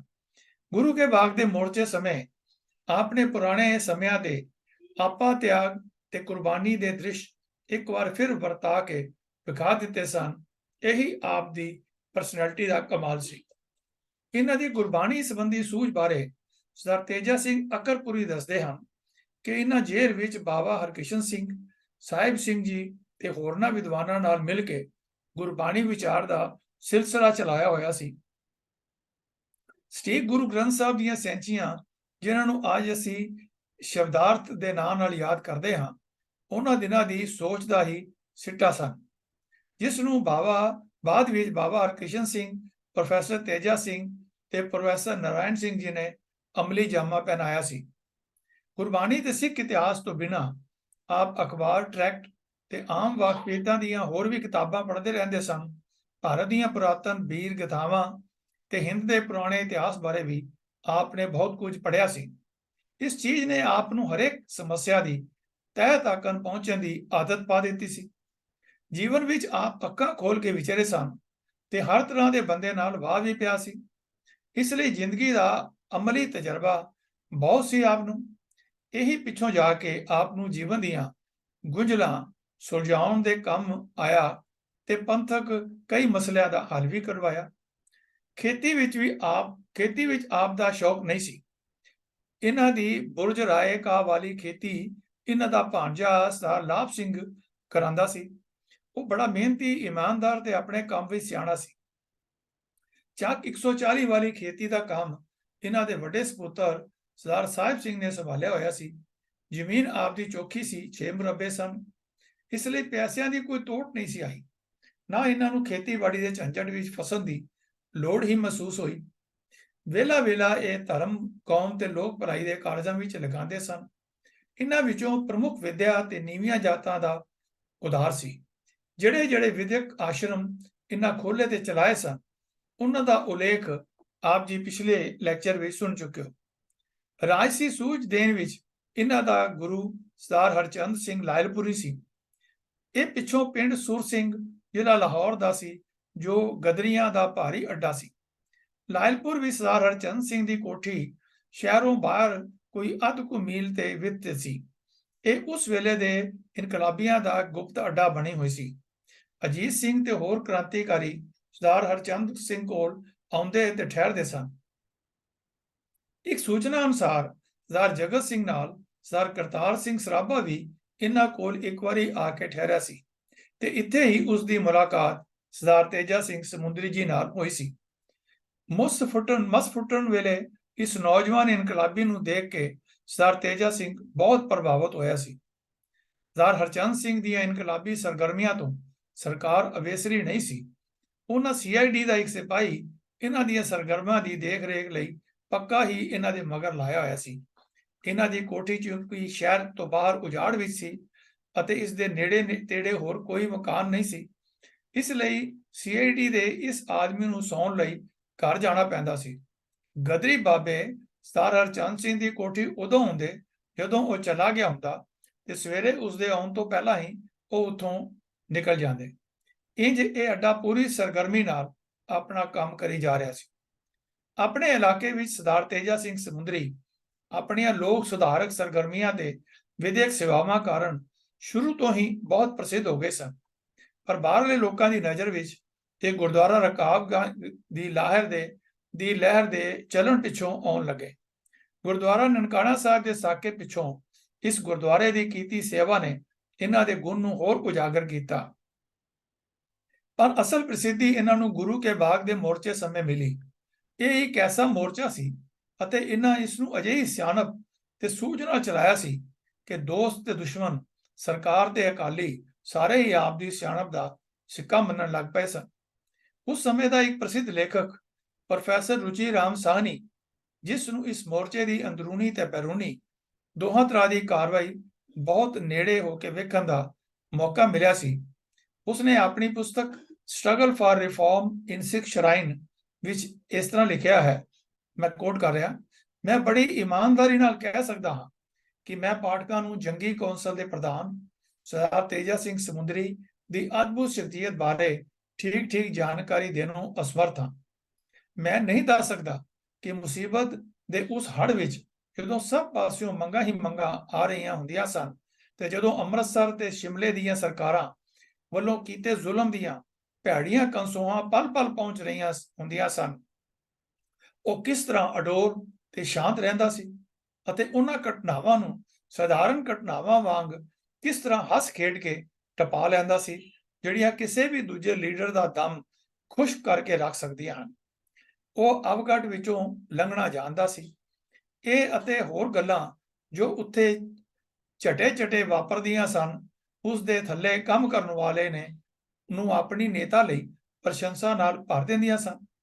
ਉਹਨਾਂ ਦਾ ਨੇਤਾ ਲੰਮਾ ਉੱਚਾ, ਬੜੀ ਸਧਾਰਨ ਜਿਹੀ ਦਿੱਖ ਵਾਲਾ ਆਦਮੀ ਸੀ, ਜਿਸ ਨੂੰ ਵੇਖ ਕੇ ਕੋਈ ਇਹ ਨਹੀਂ ਸੀ ਕਹਿ ਸਕਦਾ ਕਿ ਇਹ ਵੀ ਕੋਈ ਲੀਡਰ ਹੋਵੇਗਾ। ਫਿਰ ਵੀ ਜਦੋਂ ਕਦੀ ਲੋੜ ਪੈਂਦੀ, ਉਹ ਵੱਡੀ ਭੀੜ ਵਿੱਚ ਤਨ ਕੇ ਖਲੋ ਜਾਂਦਾ ਅਤੇ ਇਸ ਅੰਦਾਜ਼ ਨਾਲ ਹੁਕਮ ਕਰਦਾ ਕਿ ਕਿਸੇ ਨੂੰ ਵੀ ਉਸਦੇ ਹੁਕਮ ਦੇ ਪੂਰਾ ਕੀਤੇ ਜਾਣ ਬਾਰੇ ਸ਼ੱਕ ਨਾ ਹੁੰਦਾ। ਜੰਗੀ ਕੌਂਸਲ ਉੱਪਰ ਉਸਦੇ ਕੰਟਰੋਲ ਅਤੇ ਉਸਦੇ ਸਾਥੀਆਂ ਦੇ ਉਸ ਵਿੱਚ ਅਟੁੱਟ ਵਿਸ਼ਵਾਸ ਦਾ ਜ਼ਿਕਰ ਕਰਦਾ ਹੋਇਆ ਲੇਖਕ ਇਉਂ ਲਿਖਦਾ ਹੈ ਕਿ ਅੱਧੀ ਰਾਤ ਵੇਲੇ ਜੰਗੀ ਕੌਂਸਲ ਦੇ ਸੌਣ ਵਾਲੇ ਕਮਰੇ ਵਿੱਚ ਉਹ ਮੈਂਬਰ ਆ ਜਾਂਦਾ ਜਿਸ ਦੀ ਡਿਊਟੀ ਕਮੇਟੀ ਵੱਲੋਂ ਲਾਈ ਜਾਂਦੀ, ਐਲਾਨ ਤਿਆਰ ਕਰਨ ਦੀ ਹੁੰਦੀ। ਦਿਨ ਭਰ ਖਬਰਾਂ ਉਸ ਕੋਲ ਪਹੁੰਚਦੀਆਂ ਰਹਿੰਦੀਆਂ ਸਨ। ਉਹ ਕੌਂਸਲ ਦੇ ਉਸ ਮੈਂਬਰ ਨੂੰ ਜਗਾ ਲੈਂਦਾ ਜਿਸ ਦੀ ਉਸਨੂੰ ਲੋੜ ਹੁੰਦੀ। ਜੇ ਉਸਨੂੰ ਸਮਝ ਨਾ ਪੈਂਦੀ ਕਿ ਕਿਸੇ ਫਲਾਣੀ ਘਟਨਾ ਨੂੰ ਐਲਾਨ ਵਿੱਚ ਥਾਂ ਦੇਣੀ ਹੈ ਕਿ ਨਹੀਂ, ਜਾਂ ਜੇ ਉਸਨੂੰ ਉਸਦੇ ਲਿਖਣ ਲਈ ਠੀਕ ਸ਼ਬਦ ਨਾ ਮਿਲਦੇ, ਤਾਂ ਉਹ ਜੰਗੀ ਕੌਂਸਲ ਦੇ ਪ੍ਰਧਾਨ ਸਰਦਾਰ ਤੇਜਾ ਸਿੰਘ ਸਮੁੰਦਰੀ ਨੂੰ ਜਗਾ ਲੈਂਦਾ। ਕਦੀ ਗੂੜੀ ਨੀਂਦ ਸੁੱਤੇ ਸਾਰੇ ਮੈਂਬਰਾਂ ਨੂੰ ਉਠਾ ਲਿਆ ਜਾਂਦਾ ਤੇ ਪੂਰੀ ਕੌਂਸਲ ਦੀ ਮੀਟਿੰਗ ਕਰ ਲਈ ਜਾਂਦੀ ਸੀ। ਵਿਚਾਰਧੀਨ ਮਸਲੇ ਉੱਤੇ ਬਹਿਸ ਬੜੀ ਮੁਖਤਸਰ ਜਿਹੀ ਹੁੰਦੀ, ਜਾਂ ਇੰਜ ਕਹਿ ਲਓ ਕਿ ਹੁੰਦੀ ਹੀ ਨਾ। ਮੈਂਬਰ ਕੇਵਲ ਆਪਣੀ ਰਾਏ ਥੋੜੇ ਜਿਹੇ ਸ਼ਬਦਾਂ ਵਿੱਚ ਬਿਨਾਂ ਇਧਰ ਉਧਰ ਦੀ ਮਾਰੇ ਫੈਸਲਾ ਕੁਣ ਢੰਗ ਨਾਲ ਪ੍ਰਗਟਾ ਦਿੰਦੇ। ਬੜੇ ਵਿਗੜੇ ਤੇ ਪੇਚੀਦਾ ਮਸਲਿਆਂ ਉੱਪਰ ਕਮੇਟੀ ਨੂੰ ਬੜੀ ਆਸਾਨੀ ਨਾਲ ਫੈਸਲੇ ਲੈਂਦਿਆਂ ਵੇਖਣਾ ਸੱਚਮੁੱਚ ਹੀ ਬੜੀ ਉਤਸ਼ਾਹਜਨਕ ਤੇ ਸਿੱਖਣਯੋਗ ਗੱਲ ਸੀ। ਹਰੇਕ ਮੈਂਬਰ ਪ੍ਰਧਾਨ ਜੀ ਦੀ ਰਾਏ ਲਈ ਅਤ ਸਤਿਕਾਰ ਰੱਖਦਾ ਸੀ ਅਤੇ ਜਿਵੇਂ ਕਿ ਮੈਂ ਇੱਕ ਤੋਂ ਅਧੀਨ ਵਧੀਕ ਵਾਰੀ ਲਿਖ ਚੁੱਕਾ ਹਾਂ, ਸਰਦਾਰ ਤੇਜਾ ਸਿੰਘ ਸਮੁੰਦਰੀ ਸੱਚਮੁੱਚ ਹੀ ਬੜਾ ਕਮਾਲ ਦਾ ਬੰਦਾ ਸੀ। ਪਰ ਉਹ ਸਿੱਖ ਇਤਿਹਾਸ ਵਿੱਚ ਸਿੱਖ ਮਤ ਬਾਰੇ ਸਭ ਕੁਝ ਜਾਣਦਾ ਸੀ। ਉਹ ਬਹੁਤ ਭਾਵੇਂ ਪੜ੍ਹਿਆ ਲਿਖਿਆ ਨਹੀਂ ਸੀ। ਮੈਂ ਉਸ ਨੂੰ ਜਦੋਂ ਕਦੇ ਗੱਲ ਕਰਦਿਆਂ ਸੁਣਿਆ, ਉਹ ਮੈਨੂੰ ਸਿੱਖ ਇਤਿਹਾਸ ਦੀ ਬੜੀ ਬਾਰੀਕ ਸੂਝ ਰੱਖਣ ਵਾਲਾ ਵਿਅਕਤੀ ਦਿਸ ਆਇਆ, ਜਿਸ ਨੇ ਉਸ ਦਾ ਸਿੱਖ ਇਤਿਹਾਸ ਤੇ ਉਸ ਕਾਲ ਦੇ ਗਿਆਨ ਦਾ ਬੜਾ ਅਦਭੁਤ ਸੀ, ਜਿਸ ਨੇ ਸਿੱਖ ਨਿਸ਼ਚੇ ਤੇ ਆਚਰਣ ਨੂੰ ਅਬਦਾ ਦੀ ਕੁਠਾਲੀ ਵਿੱਚ ਗਾਲ ਕੇ ਕੰਚਨ ਵਰਗਾ ਬਣਾ ਦਿੱਤਾ ਸੀ। ਸਮੁੰਦਰੀ ਸਾਹਿਬ ਦੀ ਸਭ ਤੋਂ ਵੱਡੀ ਇੱਛਾ ਖਾਲਸੇ ਨੂੰ ਉਸ ਸਮੇਂ ਦੇ ਆਦਰਸ਼ਾਂ ਤੇ ਰਵਾਇਤਾਂ ਅਨੁਸਾਰ ਜੀਵਨ ਬਤੀਤ ਕਰਦੇ ਦੇਖਣਾ ਸੀ। ਤੇਜਾ ਸਿੰਘ ਸਮੁੰਦਰੀ ਜੀ ਮਾਮੂਲੀ ਜਿਹੀ ਅੰਗਰੇਜ਼ੀ ਜਾਣਦਾ ਸੀ। ਉਹ ਬੋਲ ਤਾਂ ਨਹੀਂ ਸਕਦਾ ਸੀ, ਪਰ ਆਪਣੀ ਤਿੱਖੀ ਸੂਝ ਕਾਰਨ ਇਸ ਭਾਸ਼ਾ ਵਿੱਚ ਕਈ ਗੱਲ ਦਾ ਸਾਰਾਂਸ਼ ਜਿਹਾ ਫੌਰਨ ਸਮਝ ਜਾਂਦਾ ਸੀ। ਉਹ ਉਰਦੂ ਜਾਣਦਾ ਤਾਂ ਸੀ, ਪਰ ਬਹੁਤ ਘੱਟ। ਸਧਾਰਨ ਅਰਥਾਂ ਵਿੱਚ ਉਹ ਕੋਈ ਬਹੁਤ ਪੜ੍ਹਿਆ ਲਿਖਿਆ ਵਿਅਕਤੀ ਨਹੀਂ ਸੀ, ਪਰ ਉਸ ਦੀ ਸੂਝ-ਬੂਝ ਬੜੀ ਤਿੱਖੀ ਤੇ ਪ੍ਰੌੜ ਸੀ। ਉਹ ਕਿਸੇ ਮਾਮਲੇ ਦੀ ਤਹਿ ਤੇ ਫੌਰਨ ਪਹੁੰਚ ਜਾਂਦਾ ਸੀ ਤੇ ਬੇਲੋੜੀਆਂ ਗੱਲਾਂ ਵਿੱਚੋਂ ਲੋੜੀਂਦੀ ਗੱਲ ਝੱਟ ਲੱਭ ਲੈਣ ਦੀ ਸਮਰੱਥਾ ਰੱਖਦਾ ਸੀ। ਬੇਲੋੜੀਆਂ ਗੱਲਾਂ ਨੂੰ ਉਹ ਨਜ਼ਰ ਅੰਦਾਜ਼ ਕਰਨ ਦੇ ਹੱਕ ਵਿੱਚ ਸੀ, ਪਰ ਬੁਨਿਆਦੀ ਤੇ ਲੋੜੀਂਦੀਆਂ ਗੱਲਾਂ ਉੱਤੇ ਉਹ ਚਟਾਨ ਵਾਂਗ ਜੰਮ ਕੇ ਖਲੋ ਜਾਂਦਾ। ਉਹ ਇੱਕ ਜਮਾਂਦਰੂ ਲੀਡਰ ਸੀ। ਉਹਨਾਂ ਦਿਨਾਂ ਵਿੱਚ ਮੈਂ ਉਸ ਨੂੰ ਗੱਲ ਦੀ ਨਜ਼ਾਕਤ ਨੂੰ ਫੌਰਨ ਭਾਂਪਦਿਆਂ ਅਤੇ ਉਸੇ ਬਾਰੇ ਇੰਨੀ ਛੇਤੀ ਫੈਸਲਾ ਲੈਂਦਿਆਂ ਵੇਖਿਆ ਸੀ ਕਿ ਅਸੀਂ ਸਾਰੇ ਚਕਰਤ ਹੀ ਰਹਿ ਜਾਂਦੇ ਸਾਂ। ਇਹੋ ਜਿਹੀਆਂ ਇੱਕ ਦੋ ਘਟਨਾਵਾਂ ਦਾ ਇਸ ਪੁਸਤਕ ਵਿੱਚ ਵੀ ਬਿਆਨ ਜਿਹੜਾ ਹੈ ਕੀਤਾ ਹੈ। ਇਸ ਲਈ ਹਰੇਕ ਆਦਮੀ ਅਗਵਾਈ ਤੇ ਸਲਾਹ ਲਈ ਉਸ ਕੋਲ ਭੱਜਾ ਆਉਂਦਾ ਸੀ ਤੇ ਮੈਂ ਉਸ ਨੂੰ ਕਦੀ ਵੀ ਛਿੱਥਾ ਪੈਂਦਿਆਂ ਨਹੀਂ ਸੀ ਦੇਖਿਆ। ਇਹ ਬੜੀ ਵੱਡੀ ਕੁਆਲਿਟੀ ਸੀ ਤੇਜਾ ਸਿੰਘ ਸਮੁੰਦਰੀ ਜੀ ਦੀ। ਸੱਚੀ ਗੱਲ ਤਾਂ ਇਹ ਹੈ ਕਿ ਵੱਡੀ ਤੋਂ ਵੱਡੀ ਘਬਰਾਹਟ ਤੇ ਜੋਸ਼ ਵੇਲੇ ਵੀ ਕੇਵਲ ਉਹੀ ਇੱਕ ਬੰਦਾ ਸੀ ਜਿਹੜਾ ਸਦਾ ਸ਼ਾਂਤ ਰਹਿੰਦਾ ਤੇ ਆਪਣੇ ਆਪ ਉੱਪਰ ਕਾਬੂ ਰੱਖਦਾ ਸੀ। ਉਹ ਕੱਦ ਦਾ ਉੱਚਾ ਲੰਮਾ ਤੇ ਸਰੀਰ ਦਾ ਗਠਿਆ ਹੋਇਆ ਸੀ। ਉਹ ਭਾਵੇਂ ਪੰਜਾਬ ਦੇ ਆਮ ਜੱਟਾਂ ਵਰਗਾ ਮੋਟਾ ਠੁੱਲਾ ਨਹੀਂ ਸੀ। ਉਸ ਨੂੰ ਵੇਖ ਕੇ ਕੋਈ ਵੀ ਇਹ ਅਨੁਮਾਨ ਨਹੀਂ ਸੀ ਲਾ ਸਕਦਾ ਕਿ ਇਹੋ ਜਿਹਾ ਪੇਂਡੂ ਬੰਦਾ ਆਪਣੇ ਮੋਢਿਆਂ ਉੱਤੇ ਇੰਨਾ ਤਿੱਖਾ ਦਿਮਾਗ ਲਈ ਫਿਰਦਾ ਹੈ। ਆਇਨਕੋਟ ਪ੍ਰੋਫੈਸਰ ਰੁਚੀ ਰਾਮ ਸਾਹਨੀ ਦੇ ਉਪਰੋਕਤ ਲੇਖ ਸਰਦਾਰ ਤੇਜਾ ਸਿੰਘ ਸਮੁੰਦਰੀ ਦੀ ਸ਼ਖਸੀਅਤ ਅਤੇ ਆਚਰਣ ਬਾਰੇ ਬੜੀ ਰੋਸ਼ਨੀ ਪਾਉਂਦੇ ਹਨ। ਉਸਨੇ ਸਮੁੰਦਰੀ ਸਾਹਿਬ ਦੀ ਸ਼ਖਸੀਅਤ ਤੇ ਆਚਰਣ ਨੂੰ ਬੜਾ ਹੀ ਪ੍ਰਭਾਵਿਤ ਕੀਤਾ ਲੱਗਦਾ ਹੈ, ਕਿਉਂ ਜੋ ਉਹ ਰਹਿ ਕੇ ਇਸ ਵਿਸ਼ੇ ਉੱਤੇ ਕਲਮ ਚਲਾਉਂਦਾ ਹੈ ਤੇ ਉਹਨਾਂ ਲਈ ਆਪਣੀ ਸ਼ਰਧਾ ਪ੍ਰਗਟਾਉਂਦਾ ਹੈ। ਇਸ ਕਿਤਾਬ ਵਿੱਚ ਅੱਗੇ ਚੱਲ ਕੇ ਉਹ ਸਿੱਖ ਮੁਖੀਆਂ ਉੱਤੇ ਚੱਲ ਰਹੇ ਬਗਾਵਤ ਕੇਸ ਦੇ ਸੰਬੰਧ ਵਿੱਚ ਵੀ ਇੱਕ ਵਾਰ ਫਿਰ ਲਿਖਦਾ ਹੈ। ਹਾਈਕੋਰਟ ਅਕਾਲੀ ਮੋਰਚਿਆਂ ਉੱਪਰ ਚੱਲ ਰਹੇ ਮੁਕੱਦਮੇ ਦੀ ਸੁਣਵਾਈ ਅਕਤੂਬਰ 1923 ਤੋਂ ਮਾਰਚ 1925 ਤੱਕ ਲਗਭਗ ਹਰ ਰੋਜ਼ ਹੁੰਦੀ ਰਹੀ। ਨਜ਼ਰਬੰਦੀ ਦੇ ਦੌਰਾਨ ਦੋਸ਼ੀਆਂ ਵਿੱਚੋਂ ਬਹੁਤੇ ਕਿਸੇ ਨਾ ਕਿਸੇ ਕਿਸਮ ਦੀ ਬਿਮਾਰੀ ਵਿੱਚ ਗ੍ਰਸਤ ਹੋ ਗਏ ਸਨ। ਉਹਨਾਂ ਵਿੱਚੋਂ ਇੱਕ ਤਾਂ ਜੋ ਸਾਰੇ ਅਕਾਲੀਆਂ ਵਿੱਚੋਂ ਸ਼੍ਰੋਮਣੀ ਸੀ ਤੇ ਜੋ ਇਸ ਦੇ ਪਹਿਲੇ ਗੁਰੂ ਕੇ ਬਾਗ ਦੇ ਮੋਰਚੇ ਦੇ ਹੱਥ ਵਿਖੜੇ ਕੰਮ ਦਾ ਮੁੱਖ ਰੂਪ ਵਿੱਚ ਸੰਚਾਲਕ ਸੀ, ਮੇਰਾ ਭਾਵ ਸਰਦਾਰ ਤੇਜਾ ਸਿੰਘ ਸਮੁੰਦਰੀ ਤੋਂ ਹੈ, ਜੇਲ੍ਹ ਵਿੱਚ ਹੀ ਚਲਾਣਾ ਕਰ ਗਿਆ। ਮੈਂ ਉਸ ਸਾਰੀ ਲਹਿਰ ਵਿੱਚ ਮੌਕੇ ਉੱਤੇ ਮੌਜੂਦ ਸਾਂ ਅਤੇ ਮੈਨੂੰ ਸਾਰੀ ਲਹਿਰ ਬਹੁਤ ਨੇੜੇ ਹੋ ਕੇ ਵੇਖਣ ਦਾ ਸੁਭਾਗ ਪ੍ਰਾਪਤ ਹੋਇਆ। ਜਿਵੇਂ ਕਿ ਮੈਂ ਇਸ ਕਿਤਾਬ ਦੇ ਇੱਕ ਹੋਰ ਸਫ਼ੇ ਉੱਤੇ ਲਿਖਿਆ ਹੈ ਕਿ ਮੈਂ ਐਕਸ਼ਨ ਕੌਂਸਲ ਦੇ ਮੈਂਬਰਾਂ ਦੇ ਨਾਲ ਹੀ ਉਹਨਾਂ ਦੇ ਕਮਰੇ ਵਿੱਚ ਸੌਂਦਾ ਸਾਂ ਅਤੇ ਮੈਂਬਰਾਂ ਨੂੰ ਮੇਰੇ ਉੱਪਰ ਭਰੋਸਾ ਸੀ। ਉਹ ਮੈਨੂੰ ਆਪਣੀ ਕਮੇਟੀ ਦਾ ਇੱਕ ਮੈਂਬਰ ਹੀ ਸਮਝਦੇ ਸਨ। ਉਂਝ ਤਾਂ ਕਮੇਟੀ ਦੇ ਹਰੇਕ ਮੈਂਬਰ ਆਪਣੇ ਜ਼ਿੰਮੇ ਲੱਗੀ ਡਿਊਟੀ ਨੂੰ ਬੜੀ ਇਮਾਨਦਾਰੀ ਤੇ ਤਨਦੇਹੀ ਨਾਲ ਨਿਭਾਉਣ ਦੇ ਯਤਨ ਵਿੱਚ ਹੁੰਦੇ ਸਨ, ਪਰ ਮੇਰੇ ਪਾਸ ਸ਼ਬਦ ਨਹੀਂ ਜਿਨ੍ਹਾਂ ਨਾਲ ਮੈਂ ਸਰਦਾਰ ਤੇਜਾ ਸਿੰਘ ਸਮੁੰਦਰੀ ਲਈ ਆਪਣੀ ਉੱਚ ਪ੍ਰਸ਼ੰਸਾ ਨੂੰ ਪ੍ਰਗਟ ਕਰ ਸਕਾਂ, ਜੋ ਮੇਰੇ ਦਿਲ ਵਿੱਚ ਉਹਨਾਂ ਨੂੰ ਕੰਮ ਕਰਦਿਆਂ ਵੇਖ ਕੇ ਪੈਦਾ ਹੁੰਦੀ ਸੀ। ਜਿਸ ਠੰਡੇ ਚਿੱਤ ਪਰ ਦ੍ਰਿੜ ਇਰਾਦੇ ਨਾਲ ਸਰਦਾਰ ਤੇਜਾ ਸਿੰਘ ਸਮੁੰਦਰੀ ਸ਼੍ਰੋਮਣੀ ਗੁਰਦੁਆਰਾ ਪ੍ਰਬੰਧਕ ਕਮੇਟੀ ਵਰਗੀ ਵੱਡੀ ਤੇ ਪਚੀਦਾ ਜਥੇਬੰਦੀ ਦਾ ਕੰਮ ਚਲਾ ਤੇ ਉਸ ਨੂੰ ਸਫਲਤਾ ਵੱਲ ਲਿਜਾ ਰਿਹਾ ਸੀ, ਉਸ ਨੂੰ ਬਿਆਨ ਕਰਨ ਲਈ ਮੇਰੇ ਪਾਸ ਉਪਯੁਕਤ ਸ਼ਬਦ ਨਹੀਂ ਹਨ। ਆਮ ਅਰਥਾਂ ਵਿੱਚ ਸਰਦਾਰ ਤੇਜਾ ਸਿੰਘ ਜੀ ਕੋਈ ਬਹੁਤ ਪੜ੍ਹਿਆ ਹੋਇਆ ਮਨੁੱਖ ਨਹੀਂ ਸੀ, ਫਿਰ ਵੀ ਉਹ ਇੱਕ ਬੜਾ ਕਮਾਲ ਦਾ ਬੰਦਾ ਸੀ, ਅਜਿਹਾ ਜਿਹੜਾ ਲੱਖਾਂ ਵਿੱਚ ਇੱਕ ਹੋਵੇ। ਉਹ ਜਮਾਂਦਰੂ ਪ੍ਰਬੰਧਕ, ਮਨੁੱਖਾਂ ਦਾ ਆਗੂ ਤੇ ਤਹਿਰੀਕਾਂ ਦੇ ਚਲਾਉਣ ਵਾਲਾ ਲੀਡਰ ਸੀ। ਪ੍ਰੋਫੈਸਰ ਰੁਚੀ ਰਾਮ ਵਰਗੇ ਮੁਹਤਾਤ ਤੇ ਨਿਰਪੱਖ ਲੇਖਕ ਦੀ ਕਲਮ ਤੋਂ ਸਰਦਾਰ ਤੇਜਾ ਸਿੰਘ ਸਮੁੰਦਰੀ ਦੀ ਮਹਾਨ ਸ਼ਖਸੀਅਤ ਤੇ ਉੱਚੇ ਚਰਨ ਬਾਰੇ ਇਹ ਨਿਰਣਾ ਬੜਾ ਕੀਮਤੀ ਹੈ। ਪ੍ਰੋਫੈਸਰ ਸਾਹਿਬ ਤੋਂ ਬਿਨਾਂ ਹੋਰ ਵੀ ਕਈ ਪੁਰਸ਼ ਹਨ ਜੋ ਤੇਜਾ ਸਿੰਘ ਸਮੁੰਦਰੀ ਸਾਹਿਬ ਜੀ ਦੀ ਅਜ਼ਮਤ ਦਾ ਦਮ ਭਰਦੇ ਹਨ।